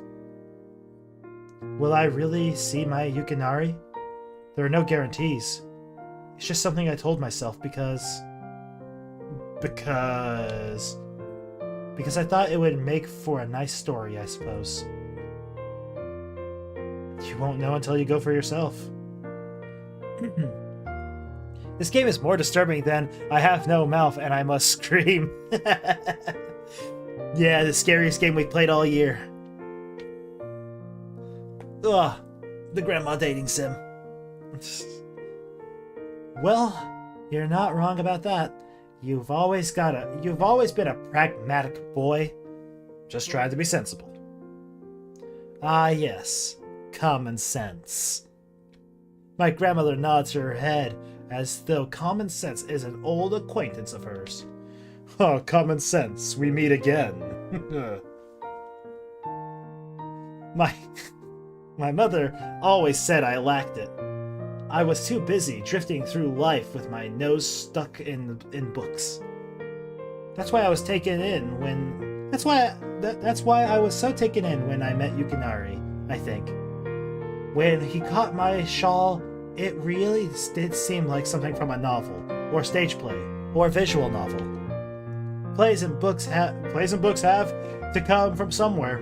They don't materialize overnight. People dream them into existence. Like Lord of the Rings. I certainly did a lot of dreaming when I was a little girl. This situation is so amazing. If you told anybody, they'd think you were making up stories. It's not every day an old woman wakes up to discover she's a teenage girl again. You're quite right. The spirits have bestowed an amazing blessing upon me. I shouldn't waste it. A small silence elapses. You shouldn't waste it, huh? My grandmother frowns once more. Ah, dang it. Her expression thoughtful, then drums her fingers against the wooden top of the kotatsu. I meanwhile, reach for the fruit bowl, and select a ripe, juicy orange. For some reason, oranges are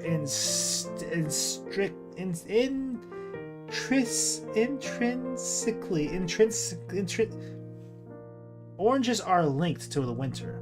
It's some kind of Japanese custom, ingrained in our culture, even more deeply than Christmas itself. I'm still here, just playing Skyrim. I hope you're enjoying the story, then. It's a very deep and emotional story about dating your grandma. Christmas isn't a real Japanese holiday anyway. We borrowed it from the West. Like Otoko's favorite pair of white strappy heels, it's all imported. Ethan, there's cute little wreath earrings, and now Eve is all festive. Aww. Just in time for Christmas. You could say she's a Christmas Eve.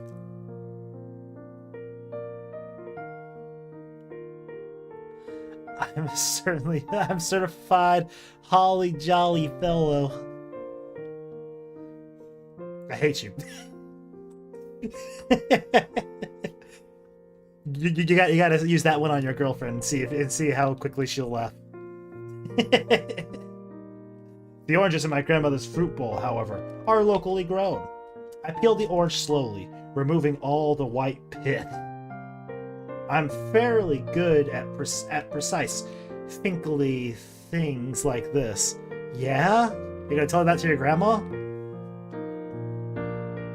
I'm surprised she didn't do it herself. Yeah, you got to. You'd be like, look, this game got an update for Christmas, and you're doing this. If she doesn't make the joke first, say it. You could say she's a Christmas Eve. Oh, she was here just a few minutes ago. Aw, dang.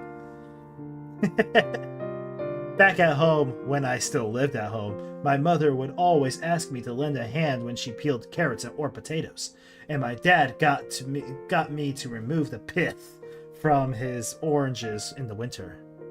Simply, is it wrong I am picky on food I want? It depends. Everyone's picky, I think.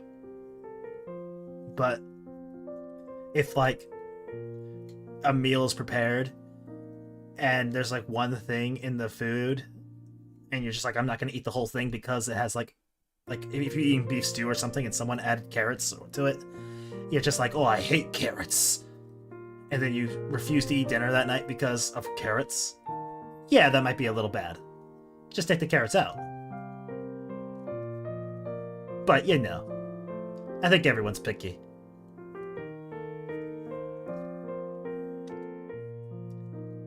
I guess skinning fruits and vegetables is my special talent. Heck yeah. Corn is my only exception. I won't eat mushrooms. I don't like mushrooms either. I refuse to eat corn. Oh. I actually had a funny story. I hate mushrooms, right? if you give me a mushroom saying, eat this, I won't eat it. But my sister, I was living with my sister for a little while, back when my oldest nephew was first born. And so I was really excited to go basically live out by myself for the first time. And I love mushrooms. That's good. I'm glad. Someone's got to eat them. It's not me. Someone's got to eat them. And my sister made this dish of soup, right? She made this like little soup, and she added like cream of mushroom soup to it. We didn't know. Me and my brother-in-law didn't know. And so she gave it to us, and we're like, oh, sweet. And we started eating it. We're like, this is some good soup. This is really nice. It's awesome. And she says, oh, I'm glad you guys like it. And she tells us what's in it. And she tells us mushrooms are in it. Me and my brother-in-law both stopped. We didn't look at each other. We didn't look up at her. We just stared at our food, realizing that there's like little black bits in it that we thought was meat. It's actually mushrooms. We're like, I mean, it's pretty good. Let's just keep eating it. My sister worked hard on it. May as well. I haven't eaten mushrooms since, but that one bowl of soup, that was some freaking good soup. It's not a taste thing. It's just the fact that corn isn't digested is gross and brings out mental images I do not like. I like mushrooms too. And the food variant is alright. Oh, I love taking mushrooms. And eating them too. But, yeah. No, I try not to think about what food looks like after you've eaten it. That just ruins everything. Honestly, I get kind of picky just eating food with people at times. It's like, this has to be weird, right? This is a weird thing to say and think, but I'd rather die than eat mushrooms. Well, what if no one told you? What if you ate something and you're like, oh man, this is really good, and they never told you, but you ate mushrooms? And then 3 years from now, they'll be like, oh, hey, remember that one dish I made during New Year's Eve? You're like, oh, yeah, it was good. It's like, yeah, it had mushrooms in it.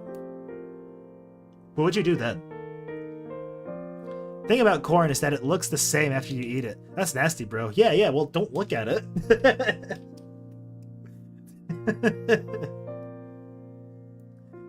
But,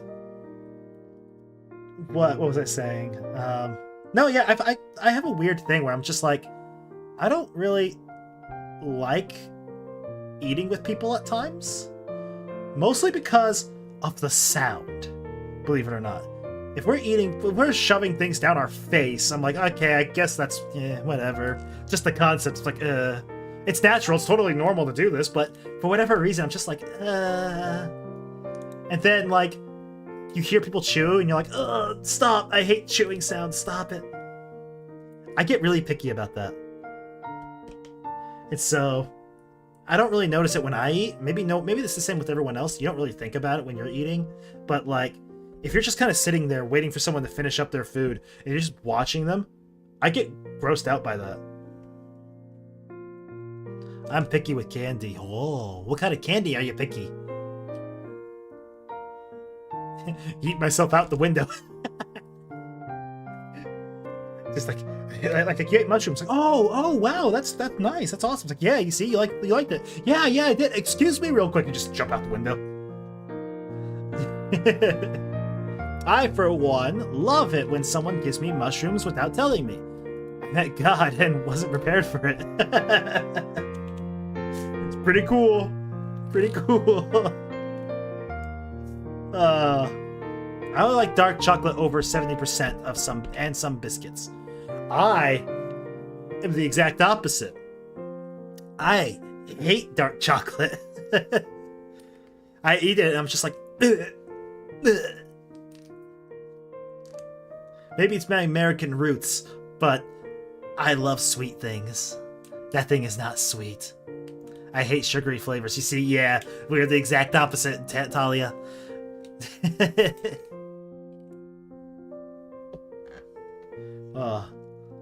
Dark chocolate is supreme, Ethan. I'm so sorry you have the wrong opinion. So, yeah, anyways, my special talent is skinning fruits and vegetables. Not that it's much of a talent. As I peel the orange, trying not to get my fingers sticky, I ask, "So, are you going to the shrine?" I suppose I should. I mean, I did buy that kimono. It would seem a shame to waste it. I'm a savory flavors kind of guy, not super into sweets. I love chocolate milk. I love chocolate milk too. That's fine. That's fine. You're just a failure at an American. That's all. It's totally fine. Love eating meat so much I'm considered a carnivore for a while. Oh. Was it expensive? Oh, was it very expensive? A woman doesn't tell. The answer is yes. It's super expensive. I suffer with my family needs. Coca-Cola for lunch, and at the end of it all, I don't drink sodas. Oh. What's more American than a nice juicy steak off the grill, Ethan? Nothing. That's totally fine. But not wanting to eat sweets? Probably the least American thing I've ever heard. My grandmother presses a finger against her lips. Please don't do that, Grandma. But it has a very beautiful pattern. Flowers on a pink background with a lovely ribbon around the obi. I stopped drinking soda a while back. I feel better for it. No, banning soda is probably the best thing you can do. I struggle with it, but I'm doing my best to avoid it. And every time I go for like a week without soda, my brother will come in and he'll just be like, "Here, try this out." And he's got to do soda for me to try out. And I'm like, "Oh, heck yeah." And it just gets me right back on that path. The most lasting American tradition, diabetes. Heck yeah, gotta do that American salute. Gotta get the American fat flag. Nothing screams America more like diabetes and hamburgers and fast food. Heck yeah. I wanted a flashy obi like when I was younger, but my mother said it was too garish. Not garnish. She said it would make me look like an easy woman.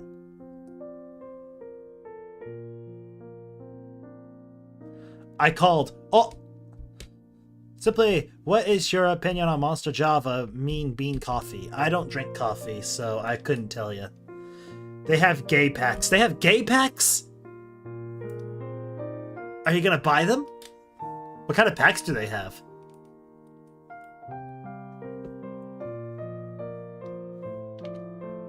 You're a naughty girl, Umiko. Don't tell your grandma that she's naughty.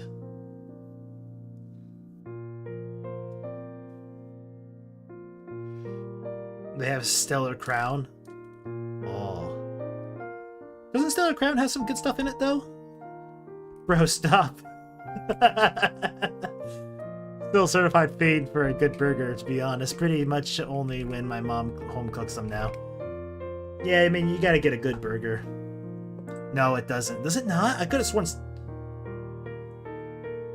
No, it's not. Never mind. Stellar Crown does not. That was the set that I was buying from for a while, because it was brand new at the time.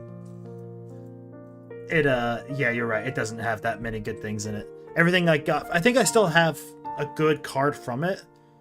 I want to say it's this one here. I'm actually looking through them right now. Crispin, the trainer. I pulled 2 of them. This one, I think, has a little bit of a scratch on it, actually. Prismatic Evolutions comes out next month. I have yet to really buy anything from the newest set. I forget what it's called. It's like Sparking something. I don't remember what it's called. Pocket Monsters, exactly. I once told someone that Pokemon is short for Pocket Monsters, and they refused to believe me. They're like, "No, they're not monsters." I'm like, "No, they are monsters, dude. And they fit in your pocket because you have the Pokeball. They're Pocket Monsters, and they got Surging Sparks. That's what it's called. Yeah. I bought a couple of those packs, and I don't think I got anything good from them. Like, I don't even know what the chase is in that set. Anyways, my grandma's a very naughty girl and should totally listen to her parents. My grandmother laughs and glances at the plastic bag From Tamayura, she left resting by Lisette's cupboard. I never thought I'd have another chance to wear something so pretty. Not in my lifetime. It would look a bit silly for an old woman to wear something so lovely. Oh, but you're not an old woman now, Grandma! I thought you didn't care what other people think about you. Pika X's chase, is it? I don't even know what that one is. Is it any good? I pretty much TCG anymore, honestly. That's fine. I don't really play the game. The only game I really play is Magic the Gathering, and I don't really play it with anyone. I go down to my friends in Tampa every now and again, and whenever I do, we play some Pokemon. Not Pokemon, freaking Magic the Gathering. Discord. Discord to you too, my friend. Why'd you send me on Discord?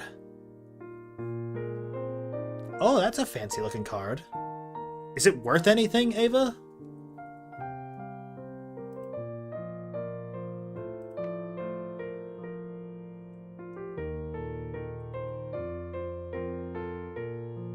I stopped collecting Poopymon cards and Magic the Gathering. Yeah, I mean, I only collect it so that way I can, like, potentially sell them later or trade them later. It's worth 500? Holy shoot. Maybe I should buy a couple more Surging Sparks. Pokemon cards are cardboard NFTs. Not quite the same. But yeah, it is gambling. And I love it. I don't. Not particularly. Particularly! Oh my goodness! But sometimes, even I want to look pretty. Yukinari deserves that much. I can't screenshot a Pokemon card. Aw. You're fine, bro.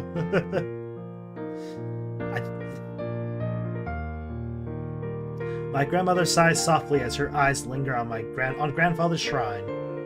His frozen face, surrounded by a wooden frame, looks back at us. He's smiling brightly. If I was more taken to flights of fancy than I am, I might presume his smiling face is some kind of a sign. He's smiling down on us. Oh!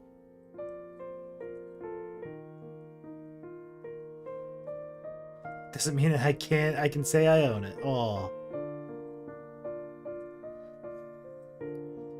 Yeah, I just think it'd be nice to have a $500 card. That's one that you want to get graded. That's the one that you'd be like, oh, God. That's the one you want graded. Come on, Umiko, old girl. What are you waiting for? Don't you want to see me again? I thought grandfather was giving me his blessing at first. Come on, Umiko, old girl. What are you waiting for? Grandfather, please stop. To be fair, a picture of a Pokimane card is worth as much to me as an actual Pokimane card. Pokemon... Yeah. If my grandfather were here in this very room, I bet he'd say something like that. Then he'd probably ask me to peel him an orange. Very nice. Geez, simply quit gassing the stream. Oh. 1700 at a PSA 10. Ooh. Look at that. Gotta go buy myself a couple of Surging Sparks later. Well, it isn't much too early to... It's still much too early to go to the shrine. I'll give it another hour or so, until all the stars are out in the sky. I think that would be much more romantic. I agree with you, Grandma. Let's go together when it's like that. Was the sky full of stars when you first met Grandpa? A whole host of them. It was really beautiful. It really was beautiful. Gosh. And he could name them all too. That's what he told me. That one's Jeff, that one's Sally. Sounds like he was trying to impress you. Maybe so, but he didn't need to. He impressed me already. Simply, there's a golden Charizard for sale, and it's so much. Oh, yeah. Like, I pulled the Charizard and I was certain it was going to be valuable. It's like $5 or something like that. It really isn't all that much. Charizard is expensive, period, yeah. I thought he was the most wonderful man in the world. And part of me still does. I guess nothing can come between young love. Oh, that's me saying, I guess nothing can come between young love. Nothing except old age, at least. Now, do you want something to drink? That sounds like a good idea. I thought so too. These old bones need warming up. A cup of green tea's just the ticket. I nod, still picking at my orange. Oh, there's the stars. Ayo, new King Diamond dropped. Whoa. It isn't snowing outside, but it is rather cold. I can hear a bitter wind blowing against the window panes, making them rattle. This old wooden house is poorly insulated, and the cool air snakes in through gaps and cracks. This air swirls about the living room, nipping at my fingers and my nose, even as I try to burrow the lower half of my body beneath the kotatsu. I pump a segment of orange, now devoid of white pith, into my mouth and chew slowly. My teeth break the translucent skin of the orange, and its juices flow freely across my tongue. Why are we describing this? I want green tea now. Me too. It's sweet and syrupy, and I think it'll taste even better with tea. Oh, speaking of green tea. Right, I'll go and get things ready. You wait here, dear. I watch mutely as my grandmother bustles off to the kitchen. Translucent. Oh. Though she's a young girl now, younger even than me, her movements still remind me of my grandmother's. Nice. They look less painful, her back no longer bent double and her feet no longer shuffling, but she has the same dreamlike sway to her step. It's almost like she doesn't quite inhabit the same world I do. Maybe, for now, she really doesn't. I don't know what mysticism turned her into a young girl again, but I do wonder, will the magic work once more when we go to the shrine? Will we really see my grandfather? I suppose it's always possible. Stranger things have happened. Really? Have stranger things happened?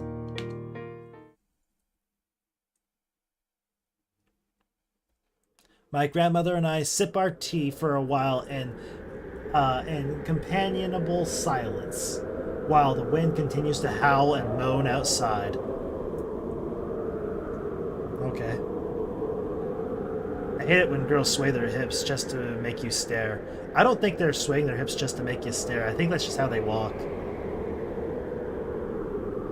Then, when all the stars are twinkling in the sky, my grandmother decides to get changed into her kimono. She exits the room, leaving me and my third cup of green tea for the evening. I savor it slowly, letting the tea slide down my throat and into my stomach. I swear, I can feel it diminishing the subtle change of wintertime. There's nothing quite as replenishing as my grandmother's tea. While I drink my tea, I glance out the window curiously.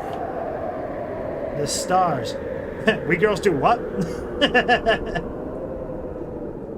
The stars are well and truly out now. They hang over the small, sleepy village silently, all watching us from above. Those stars are boiling, burning masses of plasma. They look oddly cold and alone, stranded up there in space. They twinkle prettily enough, but there's something almost lonely about them. There are two particularly, because that's my favorite word, bright stars shining away in the sky, even more magnificent than their rather more distant cousins. I think they're called Polaris and Capella. Running between these two stars should be the Giraffe constellation, a curious constellation of stars that, supposedly, make up the shape of everyone's favorite long-necked mammal. When I was a kid, my grandfather tried to teach me about the stars. Cousins, grandmas, sisters, this guy has issues. Oh yeah, dude. But we're settling for the grandma. We got to, man. Sister's kind of stupid and dumb and stupid. I was never all that interested, but he engaged me on the subject fair enough that quite a lot of it stuck. He told me that the stars were romantic. He said the vast, most unexplored annals of space had gripped his heart from an early age and refused to let go. He didn't fuss about things like little green men or unidentified flying objects. He told me space was amazing enough without introducing any what-ifs. My grandmother's always been fond of the stars too. I think grandfather was the one who taught her all about them. Just like he taught me. He might not be here anymore, but the knowledge he imparted to me and my grandmother lives on, forever shining. I blink. Polaris is particularly bright tonight. It means the star is burning out and will soon cease to exist. I've become rather proficient at spotting Polaris, thanks to my grandfather's tuition, and I remember that when you can see Polaris, Capella is only a stone's throw away. Then, there's the giraffe. That's something I've come to like about the stars. They don't really change, and when they do it in so incrementally that you can't notice. I remember me to the part of Nyan Neko Sugar Girls when Hitoshi was claiming about American rights and corrected himself with Japan, but Alabama rights. Oh! A crumb of context, Talia, I beg. Please, we need Alabama.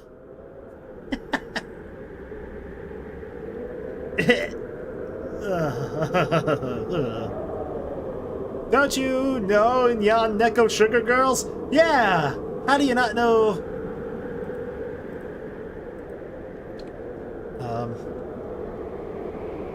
Nyan Neko Sugar Girls. What the fudge is this?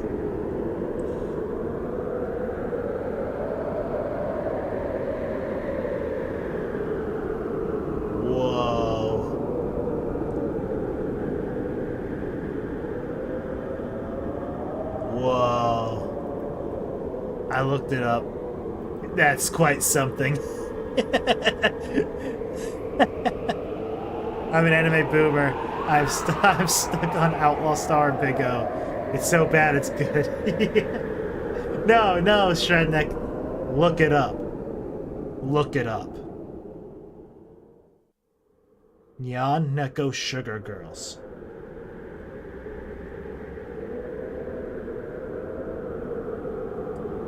Oh my.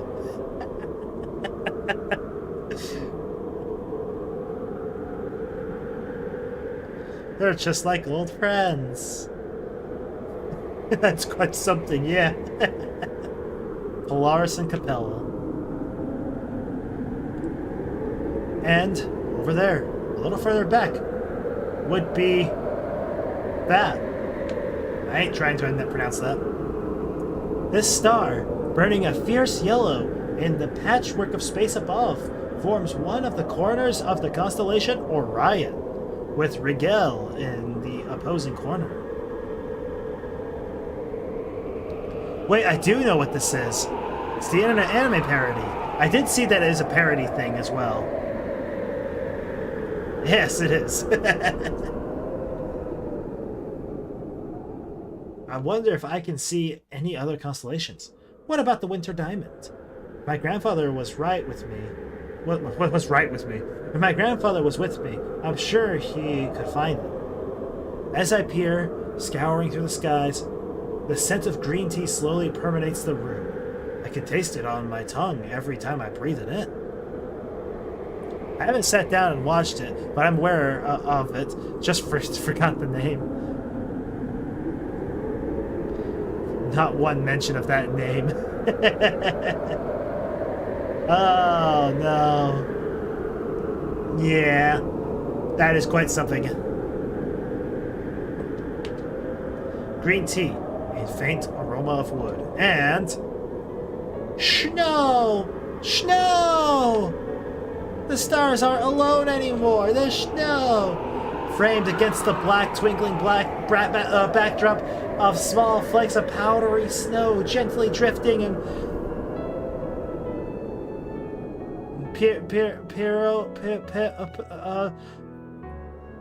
down towards the earth like a shower of white flowers. Now, I can't help but ponder. Was it snowing the day my grandfather met my grandfather? Oh, you! A soft voice calls to me, drawing my thoughts away from galaxies. The one thing that could possibly draw my attention away from my galaxies. My grandma. Ah, heck yeah. There, standing at the doorway of the living room, is my grandmother. But she doesn't look like my grandmother. She has a shy smile on her face, and her head is downturned, her dark hair cascading over her shoulders in a wave. As for her kimono, it's beautiful. Oh, of course. It wraps around her body, concealing her curves. She's straight up and down like a kokeshi doll, almost featureless in that traditionally Japanese way that denotes a simple feminine beauty. I told you the grandma was the right choice, Gaming Master. He lives in Alabama, Japan. Yep, he's dating his grandma, bro. The kimono was a perfect find, despite being almost a century old, just like my grandma. I had a physical reaction to that, bro. Ugh.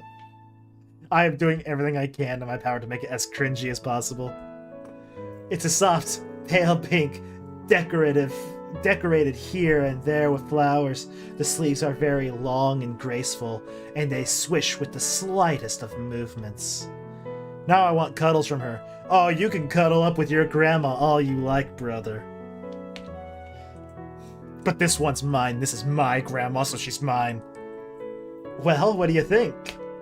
My grandmother looks at the tatami mats, and if I didn't know any better, I'd assume she was shy. I haven't worn a kimono in a while, and I forgot how fiddly they are. I frown, staring, because I don't quite know what to say. My grandma's dead.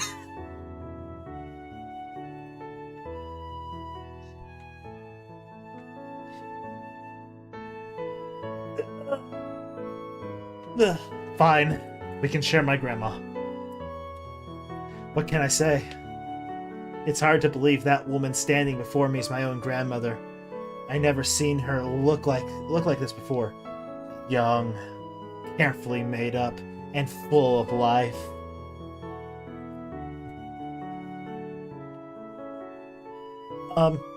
You're staring at me rather intently, you. Of course I am, Grandma. Do I look bad?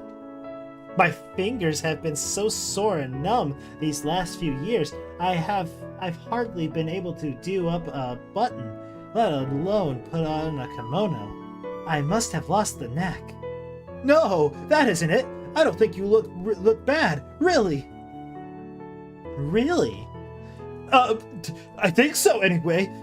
Not that I'm a great judge, but I offer her what I hope is a reassuring smile.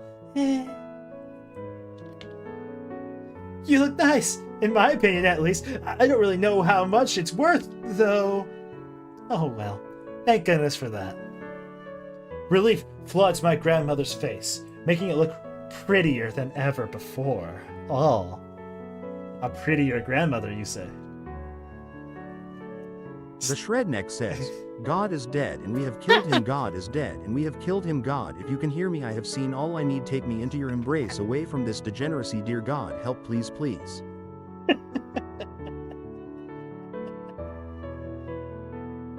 Ah.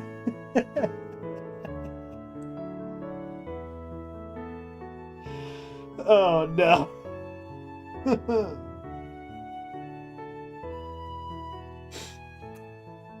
Very nice. Standing in the door frame, contrasted against the plain cream walls, she really does stand out like one of the brightest stars in the night sky. Brighter even. That's right, my grandma's so bright. Has nothing on her. I did worry the design might be a bit too flashy. After all, Don't let your kids watch it!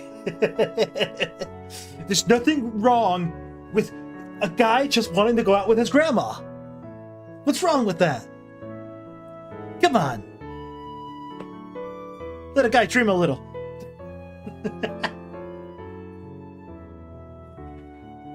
After all, I am an old lady. I really should act my age. No way! You don't look a day over 16! Ugh. Why, thank you. I'll take that as a compliment. Dermatologists everywhere are baffled. Just how did you get such a youthful physique? You're supposed to help her cross the street, not this!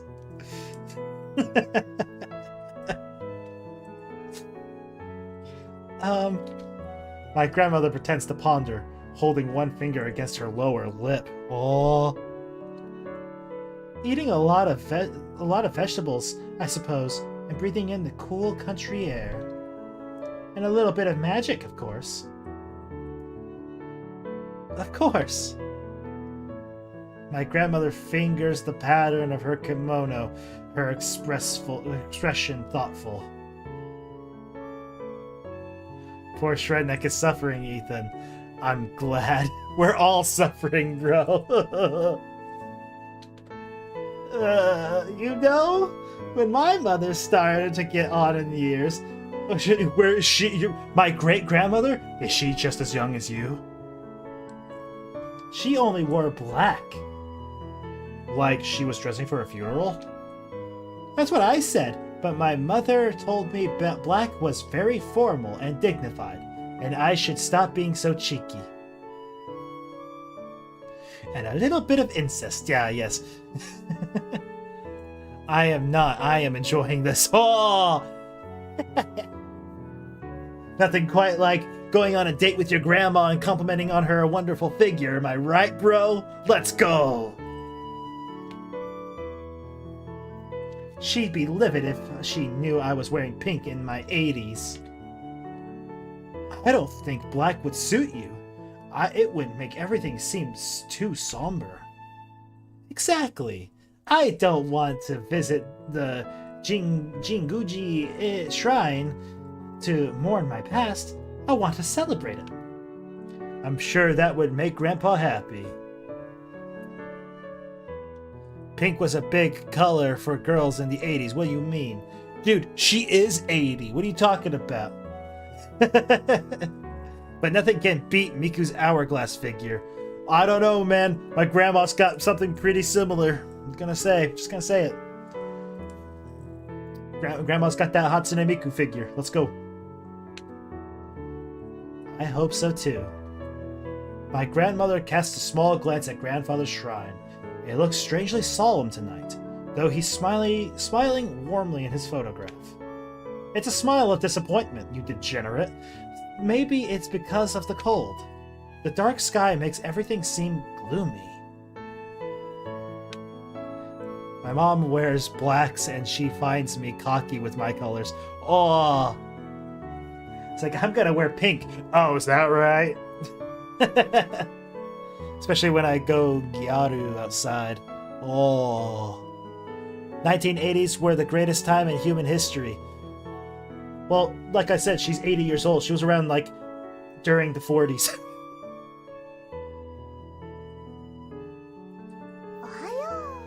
Yo, country, how you doing? Hot granny. Or is she a different character altogether? No, that's my grandma right there. We're going on a date right now. She got dressed up and everything. Looks awesome, right? Yukinari might be dead, but I'm not. As long as I'm alive, I'm going to hold his memory within my heart. Not nice. 1980s felt different in Chile. Oh no. Which means she got to experience peak. Yeah, she went through it, and she was just like, heck yeah.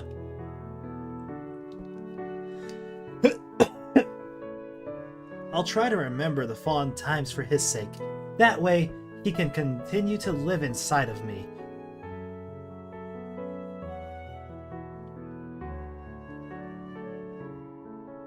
Okay. Grandpa was so full of life, it's hard to believe he's really gone. Just saying, best music, best movies, best anime, best fashion. It's been a full year, and still, I always thought he would be the one to outlive me. It's because he smoked a whole lot. But here you are, and I've never seen you so radiant. You've got a youthful glow I can't quite put my finger on. And I mean that in the literal sense. You're my grandma. Oh, hush you. My grandmother silences me, but she's laughing. I know she isn't really upset. Not anymore, at least. This night is far too special to allow ourselves to wallow in what could have been. It's the same as space. Like my grandfather said, space is such an amazing, magnificent place, filled with unexplored and uncharted stars, planets, and galaxies, that it's silly to fixate on so much on the possible existence of aliens. Screw that noise. I'm really a Y2K lover, but I only love today and tomorrow. Let's go. Y2K supporters, rise. Why worry about that when there's already so much incredible star stuff to ruminate over? Oh, you dear. Could I ask you a favor? Huh? Could you tighten my obi for me? I'm worried it's a bit loose. Oh no. I look at my grandmother's complex clothes dubiously. I wouldn't know how. I'm sure you can figure it out, a smart boy like you. Don't you want to help your old grandmother in her twilight years? Stop trying to blackmail me. But you're so good with your hands, please, Grandma. Hisako always tells me how handy you are in the kitchen. Grandma sus, yeah. Grandma! Well, could you take a look at least? I'm not confident in my skills like I used to be, and I've never been that skilled at putting on kimonos anyway. My mother always used to scold me about how sloppy I was. Don't let your kids watch it!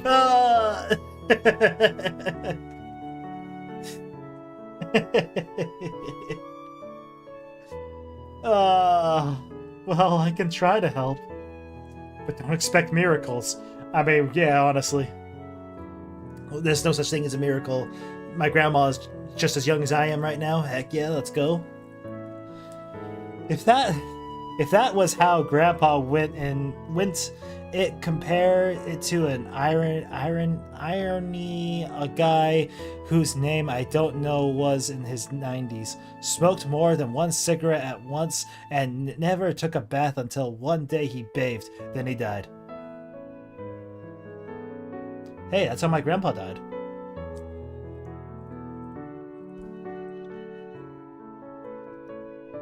I won't. I'm not that unreasonable. I've already had my fill of miracles today. Well, alright. I'll give a look. But don't expect too much. I'm not an expert. I get to my feet with no small amount of effort. I was getting pretty cozy beneath the kotatsu and walk over to my grandmother. I stand behind my grandmother and examine her obi. Though there's a decorative ribbon at the front, the real obi ties at the back in a typical box-shaped shape.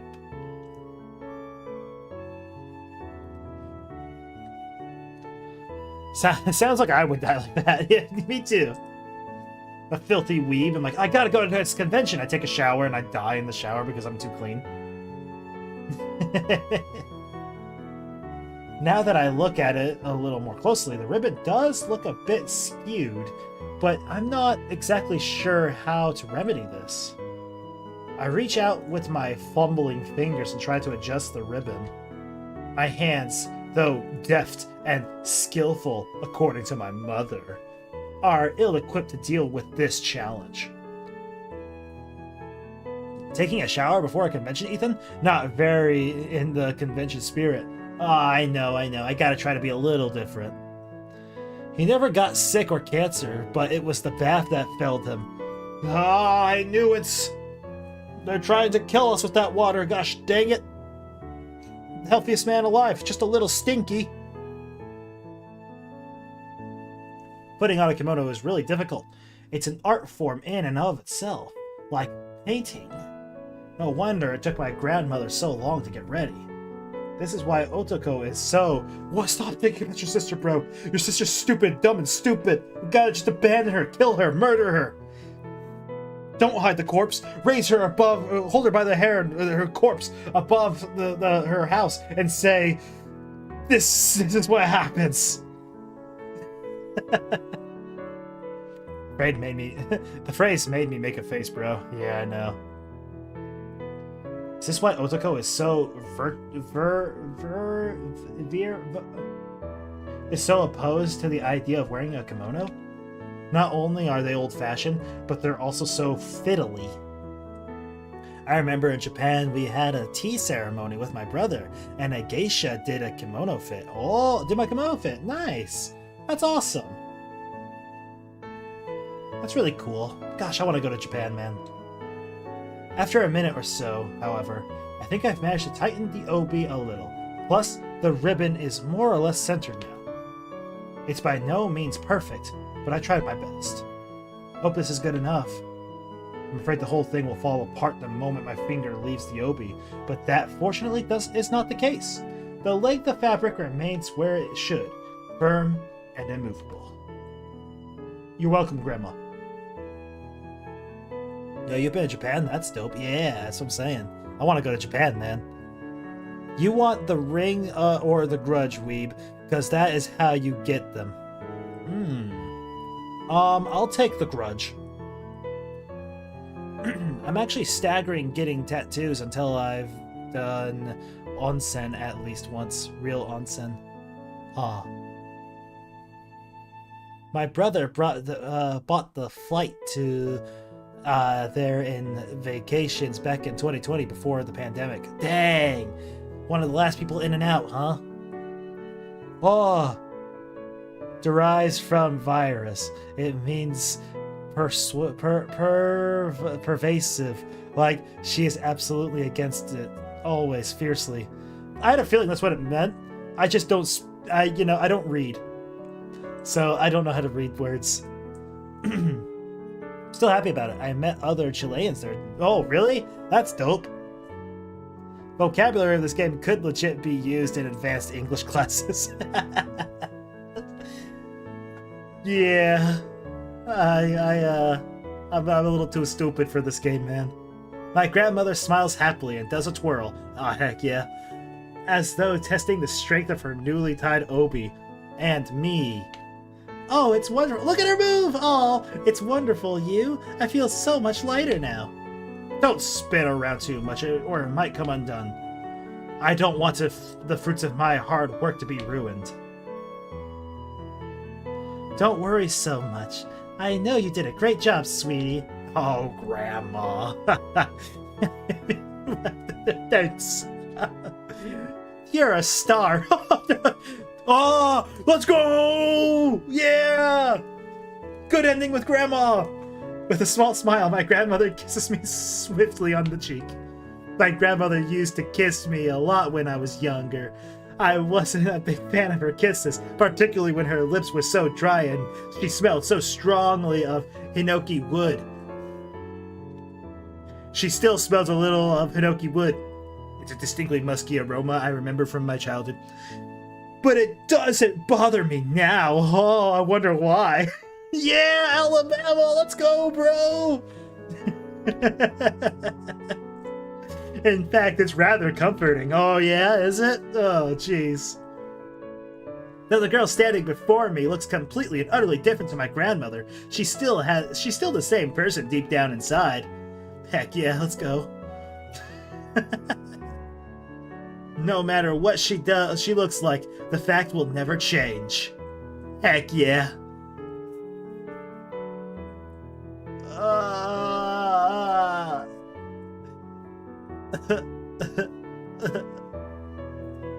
Now. Grandmother inclines her head towards the doorway. Shall we get going? Yeah, let's go, Grandma. Right! You wouldn't want to keep Grandpa waiting. Yukinari. My grandmother casts a plaintive glance at my grandfather's shrine. When her eyes meet those of his in the portrait, she sighs softly. Don't worry, Grandma. He may be gone, but I'm right here for you. I wonder... it would be wonderful if I could see him again. All sorts of incredible things have happened already. What's one more on this list? You're right. I have to believe. Ethan will need a break after this horror game, I know. Scariest game we've played all day, all year. She pauses. No, I will believe. My grandmother bows her head in grandfather's direction, her hands pressed together at her front. Please, wait for me. I'll be there soon. I promise. Oh, this isn't even the worst stream of the week, lol. Oh no. We're talking about Christian this Saturday. Oh no! The walk to the shrine is relatively uneventful. It's still snowing, albeit gently, and the flakes land on my head and the tip of my nose. Some even catch in my eyelashes. When I move to wipe them away, the slightest brush from my warm fingertips makes them melt.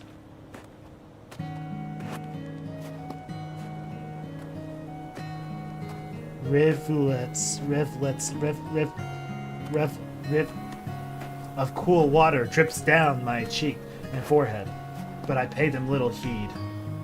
I feel underdressed compared to my grandmother, who's clad in her kimono and obi, with her little wooden geta clanking against the ground. But I don't really have anything to change into. I'm not the one to worry about fashion at the best of times, and it's not as though I'm going out on a date. Oh, but you are, my boy. You are. Not like my grandmother. Yeah, we're her date. It's almost like something from Cinderella, I find myself thinking. And not for the first time in this strange, surreal day. Yes, you are, my brother. Yes, exactly. If you look to your right, here we have the young girl, all dolled up to go to the ball, hoping to bump into her Prince Charming. That's me. Heck yeah. Don't compare her to Cinderella. But in this reimagining of the well-known, much-beloved, familiar fairy story, the beautiful gown is a kimono from the Edo period. The ball is a small shrine tucked away atop a flight of stone steps. And the prince is yours truly. Oh, that would be my grandfather. Dang, that's rough. You're getting new subscribers every week. That's great. Oh, thank you. Thank you guys so much. I'm trying my best. I know the growth's been kind of slow, but it's alright. It's alright. We're all having some good fun times here. And from all over the world, much to their dismay. I'm so sorry that my streams, like, some of the best stuff I do is at night for me, but it's like stupid early for you guys, like in the middle of the night. I feel bad about that. Good fun times, yeah. Christian, the fear of every autistic person to transform into. Whoa. Is that what you're calling it, Ethan? Yeah. Nothing screams having good fun times like dating your grandma and comparing it to Cinderella. Satome Yukinari. I never thought my grandfather was particularly princely when I was a kid. There was nothing regal whatsoever about that old man and his faded hakama and with bristles around his chin, who talked with boyish enthusiasm about the stars and spat out watermelon seeds into the front yard when he was eating. But maybe he looked like a prince when he was younger. He's gonna look exactly the same. When he first met my grandmother and stole her heart. The stars above mixed amongst the gentle droplets of falling snow twinkle. For me, it's perfect time. Reason why I'm almost always here. Perfect when cooking. You are my podcast. Heck yeah! That's what I love to hear. Yeah, I just wish I could please everybody, but it's difficult. I'm sorry, guys. Away from the confines of my grandmother's old home, I can pick out more stars than I could before. Shines with renewed light, and Capella is more vivid than ever, as though it's trying to outdo all the other stars in the sky. That makes sense. It is the third brightest star in the northern hemisphere, just behind Arcturus in Vega. I glance about curiously, searching for constellations. I'm looking forward to going best to worst with Ethan this Saturday. Oh no. We'll start you off easy with Wings of Redemption.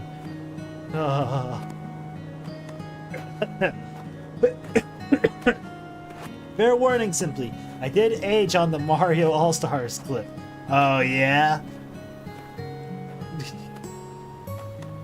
That's how you know it's good.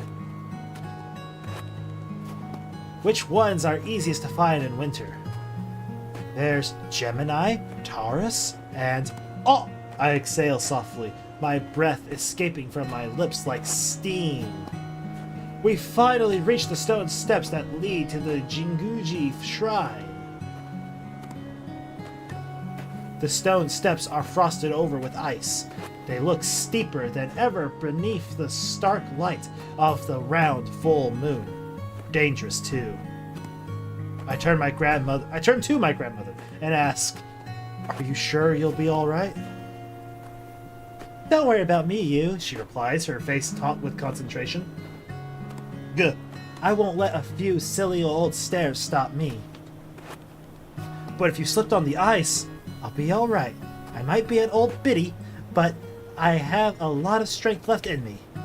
My grandmother laughs and flexes her non-existent muscles. Heck yeah, she's the one. The long, elegant sleeves of her kimono budge when she moves her arms, rolling back to her elbow to display a true scandalous amount of bare skin. Oh no, Grandma, don't do that. Her flesh looks even whiter than ever, like bone or fine china, against the backdrop of an inky black sky. Yes, she's the one who gave birth to your mom. Listen. That's besides the point. This is about love, alright? You have about as much muscular definition as I do, and I don't think Great-Grandma Kikuko, that's the first time we got her name, right? Kikuko, would approve of you showing so much skin either. Oh, Grandma. Oh, she didn't approve of anything much, although she was rather fond of Yukinari, and thank goodness for that. That was at least one thing I didn't have to fight her about. Did you fight with your mother often? More often than I would have liked. I thought she was so stern back then, when I was a teenager. But I suppose I was quite the handful. Now that I'm a bit older, I can't blame her for losing her temper so often. I wish I could apologize, but... oh well, my grandmother says, shaking her head. Our relationship thawed out a bit after I married Yukinari. She always told me I should count my lucky stars that a girl like me managed to find such a handsome man. And did you? I mean, referring to myself, like, am I handsome? Is that what you're trying to say? Every single day. That's why I can't let a few stares frighten me. Not now. That's not what I was asking, Grandma, but okay. I glance up at the stairs that led to the Jinguji shrine. I remember coming here with my grandparents and my parents when I was a small child. It was very hot. I think it was summer back then. Nah, it had to be winter. And there were insects everywhere. Definitely winter. I got bitten half to death by mosquitoes, and my face and back burned because I refused to wear sunscreen. After a few days, my skin started to peel away, and Otoko shrieked and said I looked like some sort of monster. Otoko spent much of the time climbing those stairs complaining. I, meanwhile, tried to count them. There were 76 all told. 76 stone steps leading a small, unkept shrine overrun with weeds that hardly anybody ever visited. The box for donations was completely empty even back then. This was more than 12 years ago. It really has been a while, my grandmother says ponderously, her eyes filled with all the stars of the night sky. When was the last time you came here? I asked. I don't remember. More than a decade, I should think. When I reached 75, all of a sudden, my body stopped working like it should. It stopped listening to me. The perfect age. Heck yeah. My grandparents seemed to get very old very quickly. Yeah? After my 8th birthday. All of a sudden, my grandmother's back developed a hunch. My grandfather's legs got very stiff and heavy in the winter, and the two of them could no longer climb up all those stairs to their local shrine. But I should be alright now, my grandmother says, her eyes narrowing with determination. I've been blessed with this new body, and I intend to push it to its limits. Just don't push it too far. I wouldn't want you to hurt yourself. The spirits may have given my grandmother a new body. I don't know if they'd be able to put it back together again if she happened to slip and fall down all 76 of these stairs. Don't fuss so, you. Your old grandmother's tough. I'll be fine, she reassures me, smiling. I hope so. Then keep on hoping. Hope is the strongest form of magic there is. With that, my grandmother places one foot encased snugly in the wooden sandals on the very first step. I follow suit. I want to fall all down all 76 of those stairs after reading this. Ah, me too. Let's do that. These stairs are dangerous enough to navigate during the day, but that became doubly so at night. Particularly, once again my favorite word, now that they're coated with a faint veneer of ice. These stairs don't have any handrails either. Oh, that sucks. Which is an added hazard. Still, despite these inconveniences, we're able to keep our balance.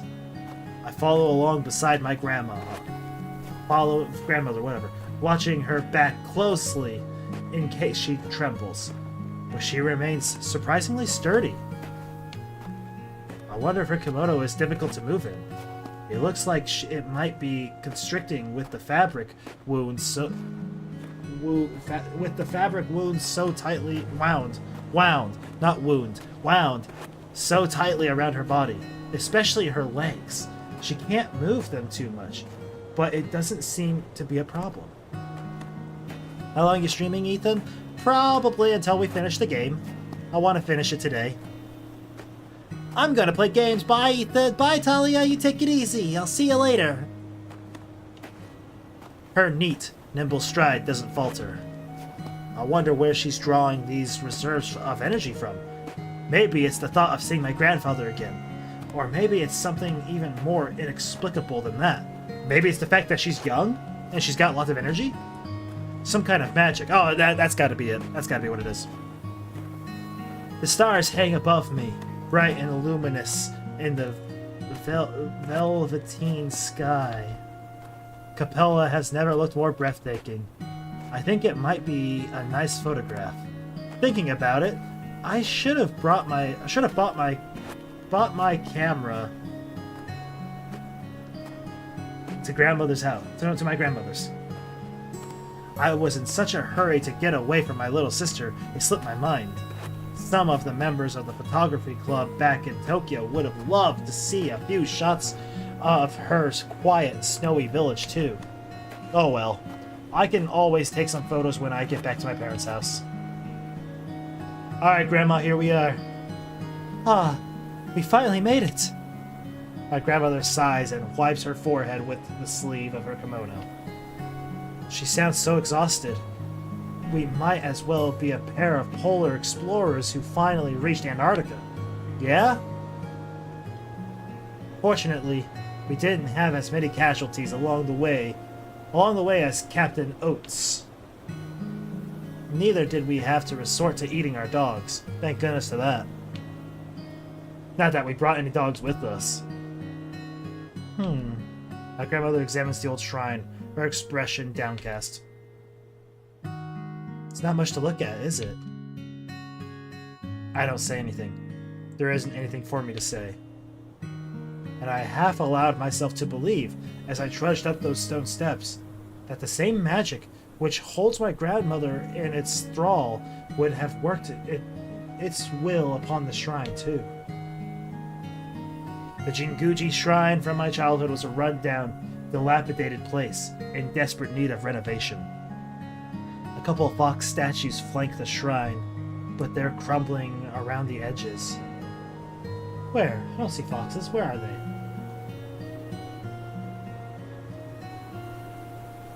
Aw. This is the worst Christmas present I've ever received. Thank you. I'm glad you like it. Part of me wonders if I'll find the decapitated fox head lying somewhere in the undergrowth. But I don't particularly, my favorite word, feel like scrambling around the frigid earth with my bare hands for it. The shrine itself is a humble wooden construction that's slowly rotting away. There are numerous holes in the roof, leaving it open to the elements, and it seems to be sinking into the ground on the right-hand side. Oh, jeez. No festivals to take place here. Not anymore. My grandmother told me this place only opens during New Year's, so the parishioners group can sell charms and amulets to those foolhardy enough to brave all 76 stone steps in the freezing weather. But I doubt there's enough local interest to keep that going. Aki-chan, how you doing? It's good to see you today. Hi. I don't know how much longer we got, but welcome to the Grandma Dating Simulator.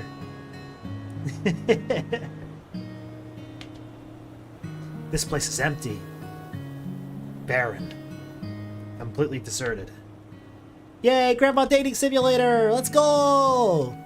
We got nothing but happy vibes here.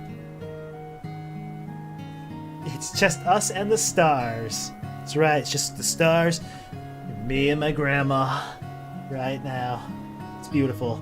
The stars, the wind, and the snow. The wind seems to have picked up during our ascent. Or maybe it's chillier here because we're standing atop the hill's summit. I can look down across the whole village from this elevated position. It spreads before me in a murky, dim mass. I can see the roofs of houses, tall trees, and winding dirt streets that aren't real roads. This village is so out of the way that it doesn't even have any street lamps. It's hard to pick out the details of the village below, and soon my eyes begin to go blurry. I tear my gaze away.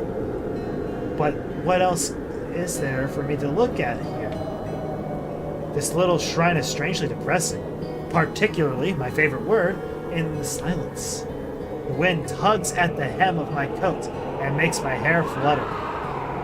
Good to see you too.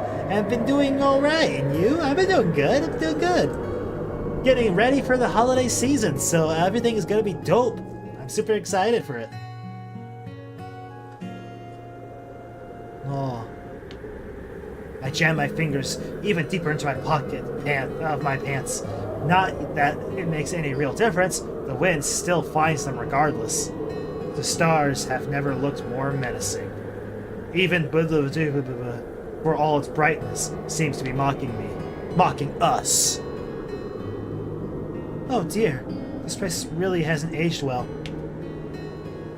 It doesn't match your memories? Not at all. This small shrine was never a hub of activity, but it used to be well maintained in the past. You never see anything like this. My grandmother gestures at the holes in the wooden roof of the shrine. It's a positive health hazard. I try to keep my tone light and joking, but the wind seems to suck the air from my lungs. So it kind of goes more like, it's a possible health hazard. And the cold weather knifes me, sliding beneath my coat and scarf, so I shiver. I used to come here with my mother frequently. She said walking up the stairs was good exercise. What else did she come here for, other than a workout? Oh, she was always praying for something or another. Mostly about me, I think. She was worried I'd never be able to find a husband because I was too ditzy and always daydreaming. Like a winter daydream? Oh? She was wrong. You found me, Grandma. Maybe. Maybe not. Maybe the gods simply heard her prayers. She prayed long and hard, and donated no small amount of money. Dang. Lucky for her, she has a grandson. Exactly. That's my line of thinking, too. We came here so often, the local priest always smiled and greeted me whenever we stopped by. This tiny shrine used to have a priest? Oh yes, back in the day. He was a funny man. Very short, with a shiny bald head. He was called Saruyama. Some of the local children teased him, but he was a nice man. He was especially kind to me. He always told me he would pray for my future, too. It sounds like a lot of people prayed for you back then. You're right. They must have thought I was completely hopeless. Saruman, the shrine priest. Oh, that's the... Not Saruyama. Saruman. Oh. I think you're very capable myself. I'll compliment you all day, Grandma. Trust me. That's sweet of you to say, dear, but I do wonder. Maybe it was foolish of me to come back here. I don't know why I thought it would match my memories. It was just a fancy. A daydream. But sometimes we have to daydream just a little. If we don't, there'd be no magic in this world. That's what I always used to say, too. But my mother would sigh and shake her head and tell me not to be silly. She told me to look at things with my eyes, not my heart. Perhaps I should have listened. I'm glad you didn't. I had a fun time with you today. Really? Don't you think I wasted your time? Absolutely. Because I dragged you around the houses looking for my silly kimono? And for what? There's nobody here to show it off to, other than these poor foxes. My grandmother gestures towards the tombstone deities, one with missing paws and ear, one missing paw and ear, and the other missing head. It's a shame these little guys aren't in much of a position to judge my appearance. If they were, I'm sure they'd think you look lovely. At my age? Never. I think you've aged incredibly well, all things considered. Uh-huh. You would say that, you charmer. Of course, Grandma. You should watch out, you, or all the girls will be after you. You think you paid money for this? Listen. It's worth it. Ugh. I'd prefer if they didn't. Could you imagine if girls liked me? That'd be crazy. Come now, you don't need to act coy around your old grandmother. I know what you men are like. Oh? I'm really not interested in girls right now. Yeah, that stuff is gross and icky. And I don't know if this is the kind of thing we should be discussing at a shrine. I only need one girl. My grandma. Heck yeah. Welcome to Alabama, Japan.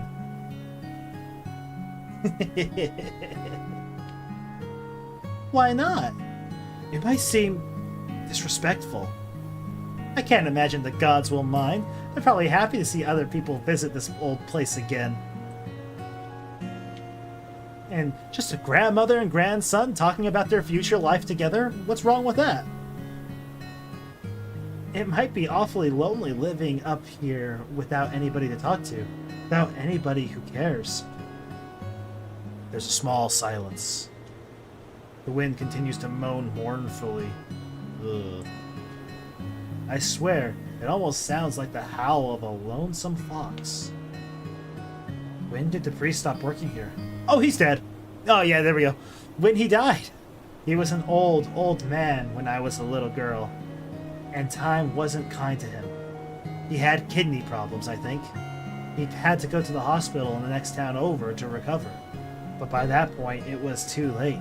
He passed away when I was around your age. So the age you are right now. The shrine has been empty ever since? I doubt anybody would want to take such a thankless job. And anyway, the government was cutting back on expenses. They closed a lot of the old shrines about 50 years ago because they cost too much to maintain. They let them go to ruin, like this. My grandma exhales softly.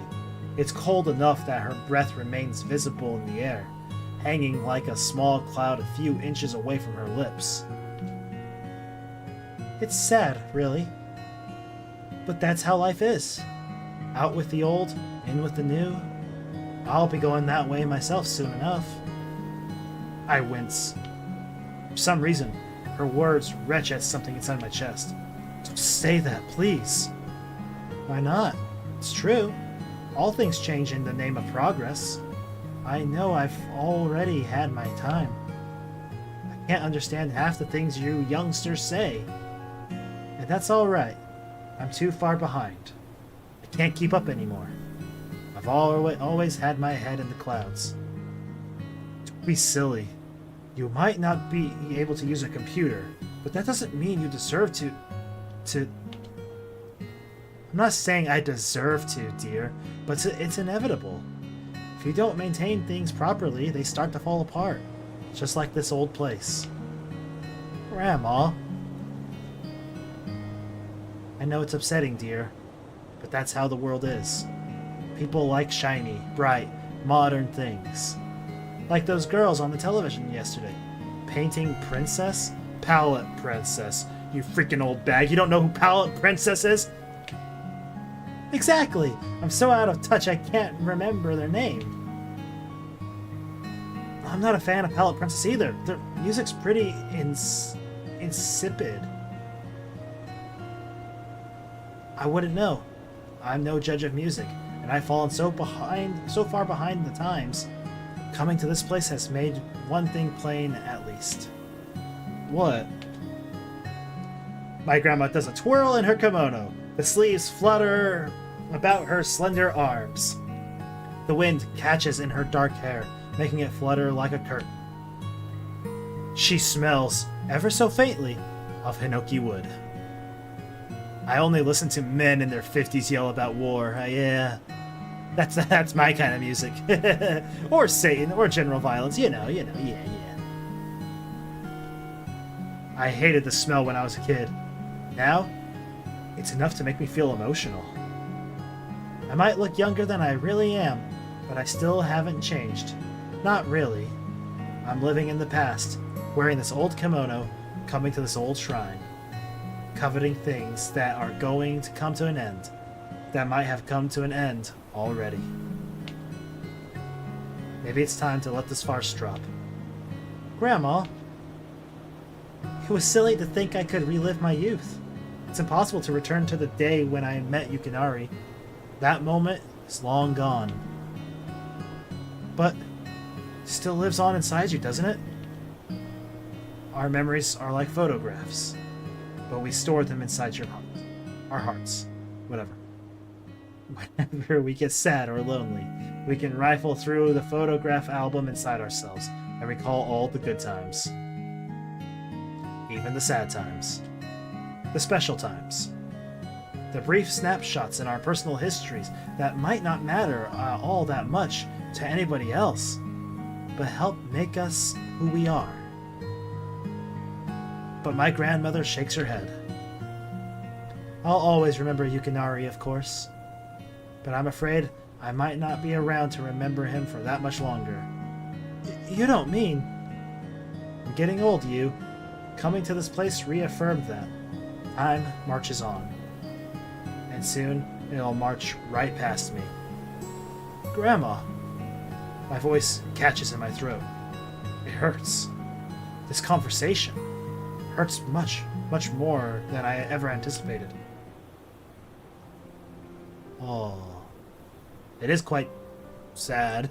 It is really sad, and to just be like, yeah, it's life. That's all part of life. I never thought I'd grow. Simply, I think this game may make me cry. It is tragic. Real sad. What's sadder than this is my grandma will pass, and I have so much of my life to spend with my beautiful, beautiful grandmother. Dang it. She was the only one for me. I never thought I'd grow to care about my strange, eccentric grandmother quite this much. Though it sounds awful, I don't think the me of a few years ago would have particularly, of course, he used that word, cared if my grandmother stumbled and broke a bone, or caught a malignant cough, or passed away quietly in the middle of the night. I would have been sad, I suppose, but it would have been an abstract kind of sadness that comes when you feel obliged to be upset by something. I would have gone to her funeral. I would have pretended to grieve. Her death wouldn't really have touched me. It wouldn't have hurt me. That's because I didn't know her well enough. To me, my grandparents, though integral members of my family,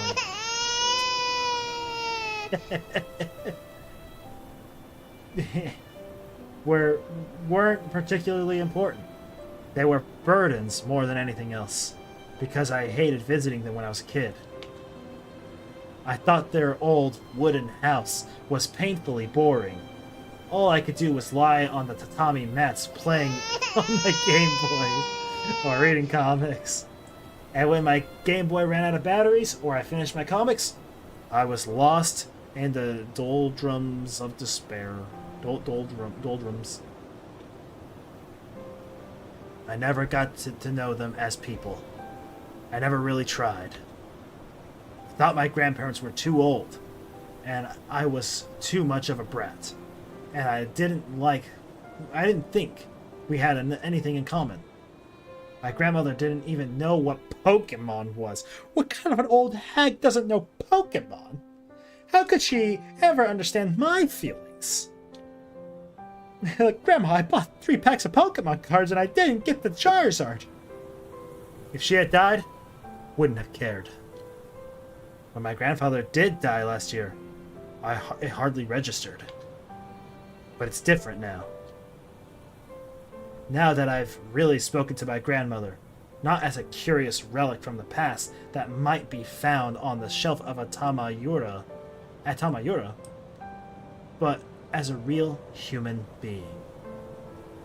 This guy is smart enough to use words like doldrums in his daily vocabulary, but not smart enough to not want to get down and dirty with his grandma. I know, yeah. This guy's priorities in the wrong place. He's like, I'm not interested in girls right now. Dude, you got the best girl in front of you. Your grandma. And you're turning this opportunity down. Probably the worst protagonist I've ever seen. I don't want her to die.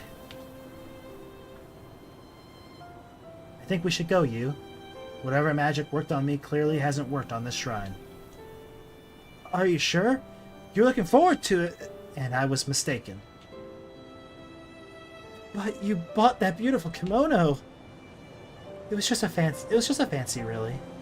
I'd want to wear something like this since I was a little girl. Well? She offers me a smile, though it's slightly muted and doesn't quite reach her eyes. At least I was able to make one of my wishes come true. My mom doesn't know what Mario and Poopymon is, but she knows what Zelda and Sonic, and I am like, well, what the heck, Mom?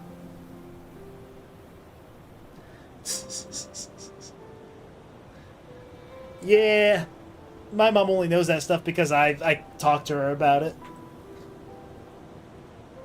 But I can't expect her to be like, oh yeah, Mom, I pulled a Rayquaza in this pack. She's gonna be like, oh, nice. I do the same thing with my nephews, though. They're like, oh, dude, this new character showed up on this TV show. And I'm like, oh, dope, nice, cool. Ugh. But Grandpa, I don't think Yukinari's coming back. He's passed on now. And how do you know that? I can feel it in my bones. It's such an old woman saying, a phrase that doesn't make one lick of sense, that I can't stop myself from smiling despite the gloomy atmosphere. A drop of snow, soft and ephemeral, lands on the tip of my nose. I brush it away with the back of my hand. Don't you want to wait a little longer? There's magic in this world that can make you young again. I'm sure there's magic that can bring Grandpa back. Maybe there is. But I don't think there's anything to gain by standing here, waiting. Why not? Because, to be quite honest with you, my grandmother hangs her head. Her long eyelashes, black as coral, start to tremble. Being here is too depressing. No, my grandma's crying. No, I got an achievement called Frozen Tears.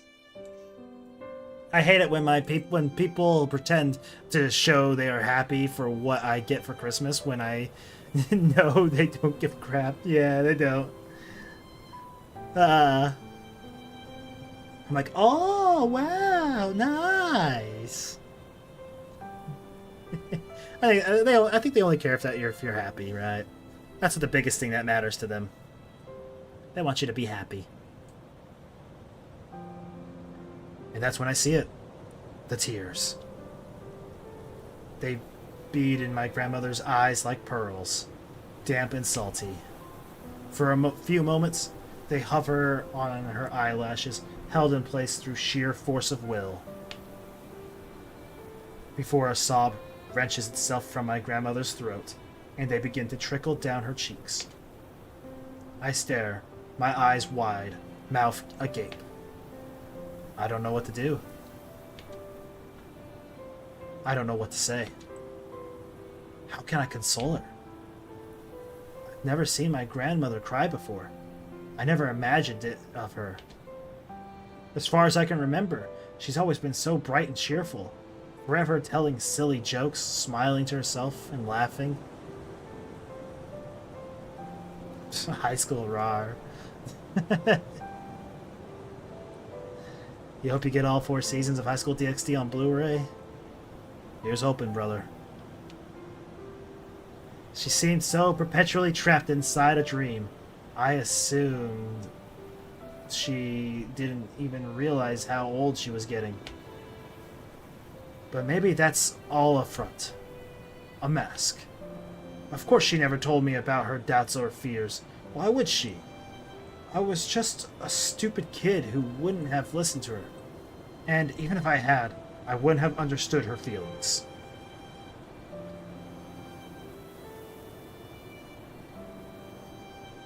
What happened to her eyes? Can't you tell? She's got popcorn, popping in them.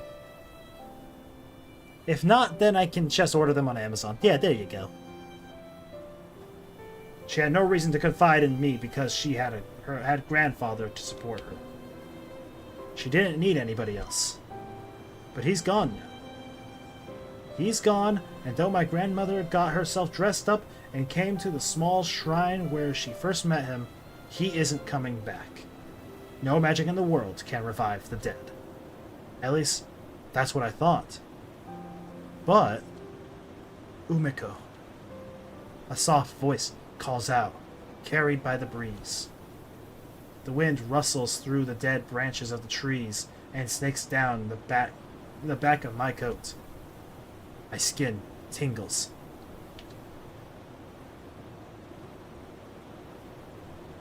The snow continues to spiral lazily through the dark sky. Has never looked more cold or more bright. Umiko, please, don't cry. My grandmother gasps, blinking in surprise. The small motion dispels yet more tears, making them leak from the corners of her eyes. It's pronounced Beetlejuice. Oh, okay. She lifts her head, letting her hands drop from her mouth. Yukinari? Umiko. Yukinari? Umiko, it really is you. And then, as though he was standing there all along... Yo! My grandfather was a samurai? What the heck?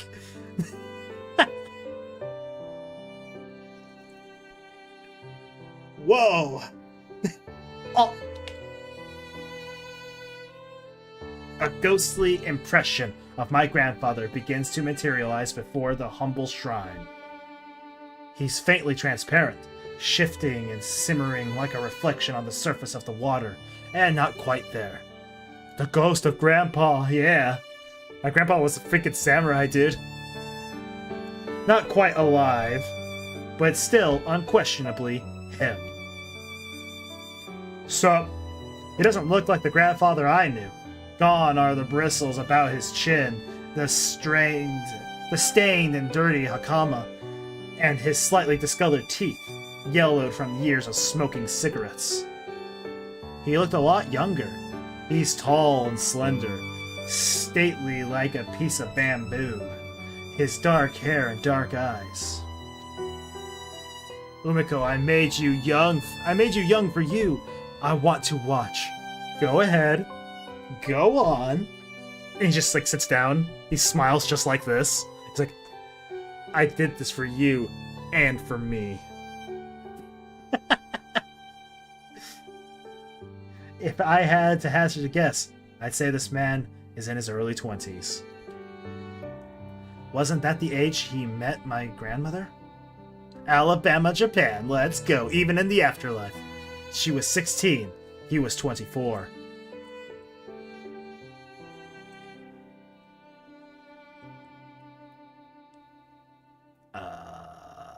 This got awkward.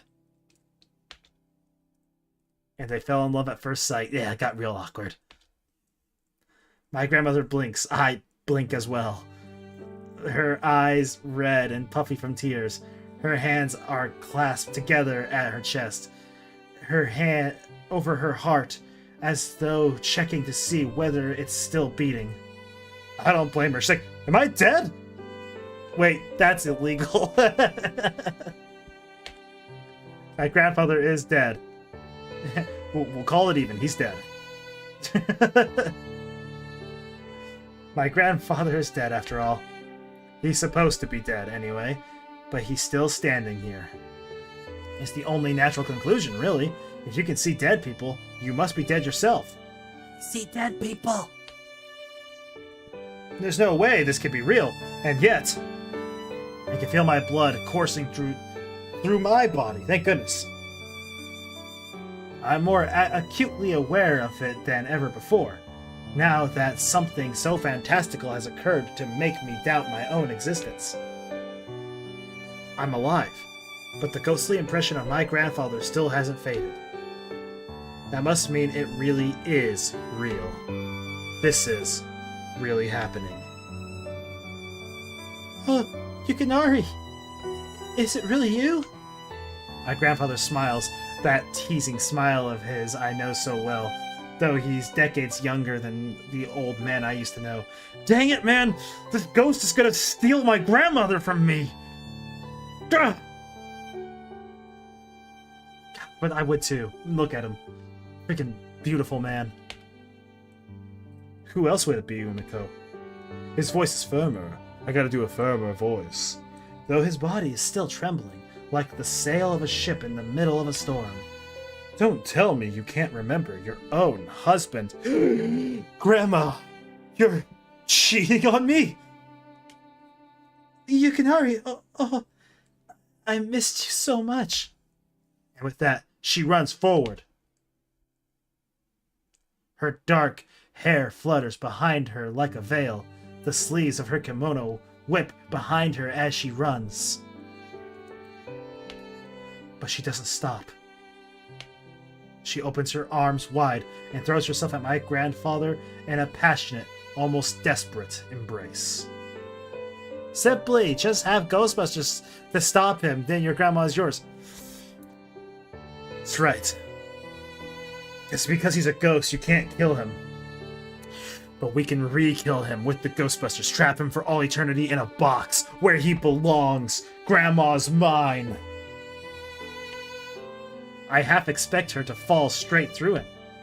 His existence is so very tenuous, hovering on the brink between one world and the next, that it seems inconceivable he should be able to catch her flesh and blood body with those phantom arms. I needn't have worried. Magic. Gosh dang it, man, I don't stand a chance. Look at him. Her head falls against his chest. It doesn't go through it, like something from a magician's stage act. We gotta settle for next best. We gotta settle for my sister. Gosh dang it. Wanted to date my grandma, but her ghost husband showed back up. Dang it. Instead, my grandfather's body remains solid and movable, still faintly transparent, but rooted firmly in this world. For now, at least.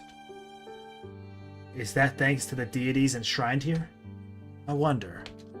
It might be my imagination, but those stone foxes that guard the shrine, the one without a paw and ear and its companion with the missing head, look a touch more stately than they did before. It's almost like they know something. But that's ridiculous, isn't it? They're only stone. Come on now. We gotta be a little, realistic here. My young grandma is hugging her ghost husband. Why would stone foxes be real? What does stone know? My grandfather takes a step back, his shoes sinking into the snow, as he tries to support my grandmother's weight. Yeah, they're only stoned. They're stoned foxes. Yeah. A sly smile on his face. He says, his eyes flashing, "Goodness, Umiko. Have you put on weight since I last saw you?" "What do you mean?" "You're heavy. You have to remember, I have a bad back." "Oh, you old fool, Yukinari. You're not meant to say things like that to a woman." "Ah, yes, my mistake. But I've never been very good at saying the things I'm supposed to say. I prefer to say the things I like to say." Gosh, he's cool too. Gosh dang it, man, I really don't stand a chance. I feel like I need to be stoned to comprehend this.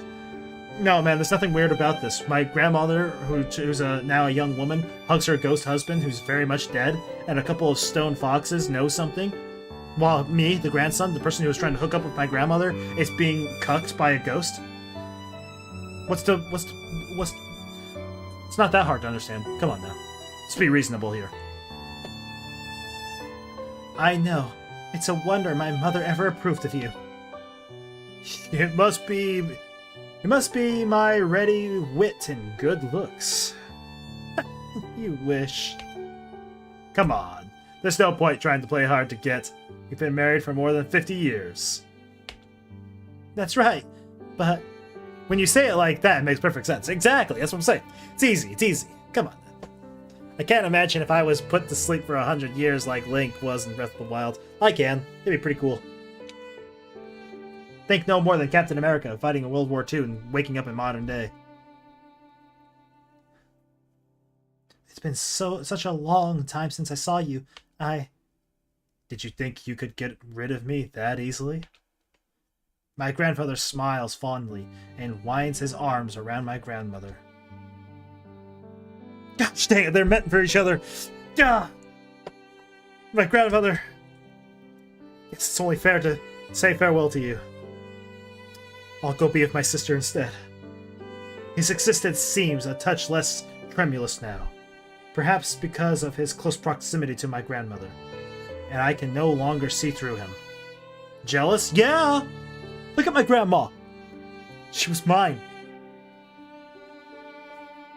I can no longer see through him.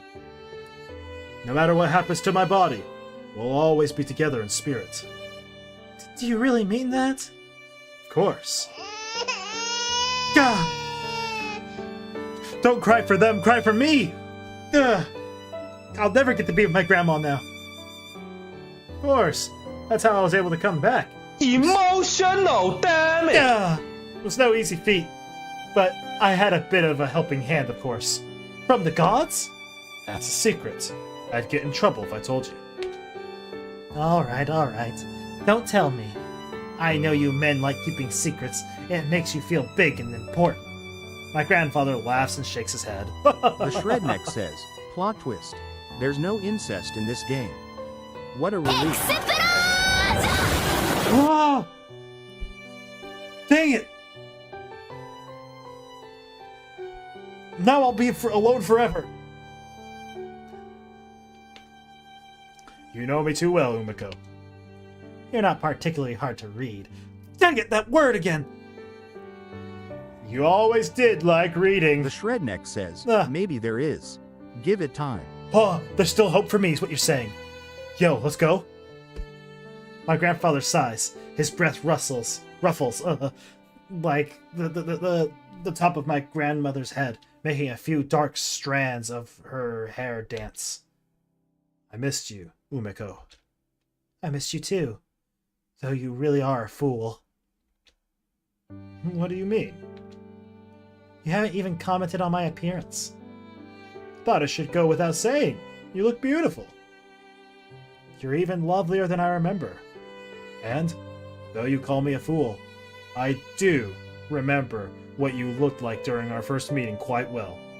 I have an impeccable memory. Oh, Yukinari, is that true? Do you honestly recall the evening we first met? How could I forget? You were wearing a charming kimono patterned with flowers, much like the one you are wearing now, but a little less flashy. And a shawl, I think. I wasn't sure if I was going to wear the shawl, but it wasn't such a cold night, and I thought it would be fine without it. But my mother insisted. She said it sets off my outfit. I'm very glad you did decide to wear it. Me too. It's the one piece of advice I'm most thankful my mother gave me. I bet I looked rather dashing when I caught it for you, didn't I? I did it so bad. Me crying in the corner. He was dashing. Simply, there is a very terrifying game called Paper Dolls on Switch, and it's so scary. Ooh. Scary games. Don't flatter yourself, old man. How harsh. From what I remember, you were quite taken with me. Didn't you say I looked like a prince? Continue the Cinderella thing going on here. Yeah, let's go. I was a fanciful young thing back then, full of wild ideas. That's what I liked about you the most. Sitting in the cuck chair after being out of your grandma, cucked by your grandpa. What a time to be alive. It does suck, man. Dang it. You could do 3 scary games like Markiplier did. I don't know about that. Markiplier... I don't know about that. That's 3 different games, man. That gets expensive real fast. My grandmother rests her cheek against my grandfather's chest. He holds her close, wrapping his arms about her body protectively, shielding her from the bitter winter. I'm just kind of sitting there in that cuck chair, so like with my arms folded. I'm like pouting. I'm like, what has he got that I don't? In fact, I have more than him. I have his blood running through me, first of all. That means I'm just like him. And also, I'm still alive and smart, and my grandma loves me. Like she spoils me, so like I think we're meant to be together. Sorry, Grandpa. Go die. Stay dead, actually. You already died. This game is scary enough, I know. Umiko, you don't have long left. I know. I came back because I wanted to tell you how much I love you. Even now. Dang it! I never told my grandma I loved her. Now I'll never get to be with her. It seems you already know that. Never doubted your feelings. Not for a second. There's a ghost in it. Yeah, it's scary, right? There's a ghost here. Thank you. I knew I chose well when I decided to marry you. No other girl would compare. Now, how sad would it be if my character actually didn't see this happening and she's just got dementia now? And she's like, or like, she's schizophrenic. So she's seeing all this. Jealous, jealous, haha. I'm not jealous. I'm not jealous of my grandma with a ghost. Come on. It's ridiculous. I never liked my grandma to begin with. Whatever. It's fine. Never cared. I didn't want to care. I mean, who cares? Even though I eat too many sweet dumplings. She loves sweet dumplings. Even so, no matter how heavy you might be, Umiko, I'll always love you. You were much more charming when I first met you. You didn't tease me nearly as much. You were too busy talking about the stars. Oh goodness, did I? You did! You practically talked my ear off, but it was charming all the same. Forgive me. I couldn't help myself. I was so bowled over by your beauty. I wanted to impress you. Dang it. God, I bet I didn't even impress Grandma. Dang it. Yeah, right. Jealous. No, not jealous. But if I was jealous, I'd probably be like, you know, mad or something. I'm not mad. I'm not. I'm not jealous. Who cares? Forgive me. I couldn't help myself. I was so... Yeah, he already heard that. But in the end, I'm afraid my rambling bored you half to death. How to impress your grandma. Carry all the groceries in at once. Oh... Dude, that is my one talent. I can do that. I can do that. But in the end, I'm afraid my rambling bored you half to death. You didn't bore me. You never have. The world always seemed more exciting when you were there with me. I could say the same thing about you. I've always cared for you, and I'll wait as long as it takes until we're reunited once more. I'm afraid that won't be very long at all. I've been thinking this for the last few months, but my body feels dull and heavy when I wake up, and my fingers don't always bend the way I want them to. I think I might be joining you soon, perhaps in a few more years.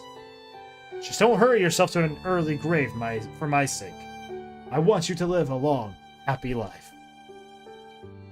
Ethan just goes Super Saiyan 3 and speak in a deep, manly tone. Then you'll win her back. Oh, man, it's that easy? Just turn Super Saiyan 3? Dang.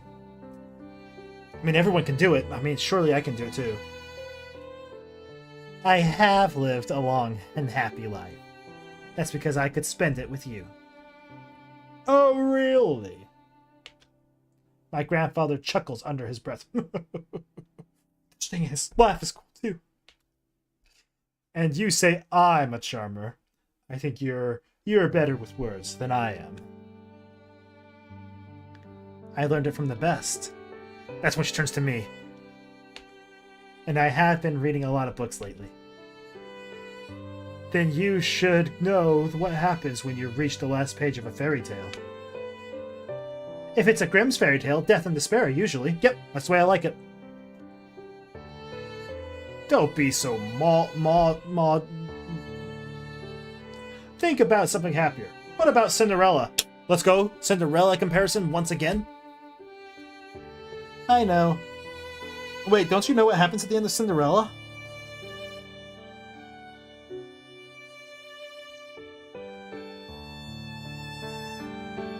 Don't the mother and stepsisters get, like, tortured? Or killed, even? I could be thinking of a different fairy tale. My grandmother smiles. She looks up at my grandfather, a good head taller than she is, with wistful eyes. Dang it! Gosh dang it! She only kissed me on the cheek! I'm done for, guys. It's done. Frick! Hesitantly, her cheeks flushing a pale pink, she entwines her fingers with my grandfather's and presses a soft, gentle kiss against his mouth. Gosh dang it! That's me right now, I'm crying.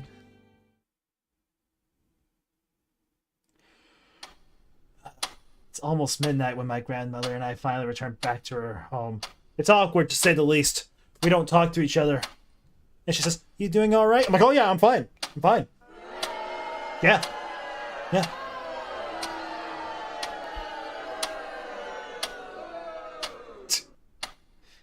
At least that's what the circular clock hanging in my grandmother's living room tells me. 30 minutes to 12 exactly. Well, probably not exactly, because the clock in my grandparents' house has always been either 5 minutes too fast or 5 minutes too slow. But it's more or less a reliable metric in our daily lives.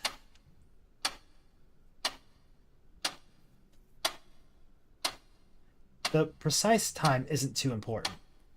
It's not like we're baking a cake or mixing dangerous chemicals in a lab experiment. I don't study chemistry like Rio. I'm a law student, though. Oh, through and through, my bad. Gosh, my feet are killing me. My grandmother sighs as she sits down at the kotatsu, her wooden sandals removed in the entrance hall. I haven't walked that much in years. We did spend a lot of time shopping earlier. And then there were all those stairs. And my voice suddenly starts going deeper, like, we did spend a lot of shopping. He's like, why are you making your voice deeper? It's not, I'm not. It's my normal voice. You were right, Those stairs were a menace. They nearly killed me. She isn't exaggerating either. When my grandmother and I were descending the 76 stone steps after our incredible, otherworldly encounter, I mean, I would say incredible. I wouldn't say otherworldly either. I would say it's quite mediocre and not all that great. In fact, hopefully she'll forget about it soon. She lost her footing and slipped. Oh no! Did I save her awesomely and amazingly? Because surely the grandfather wouldn't save her. She very nearly went hurtling down the remainder of those stone steps to meet her maker, but I was able to reach out and grab her in time. Ah, heck yeah. Bet Yukinari couldn't do that. I would have met Yukinari much sooner than either of us expected if that had happened. You saved me, dear. Of course I did. Of course I did. Don't mention it. Yeah. Don't mention it at all. You can mention it a little bit. It's okay. It's okay. I'll take a kiss myself. It's fine. It's fine.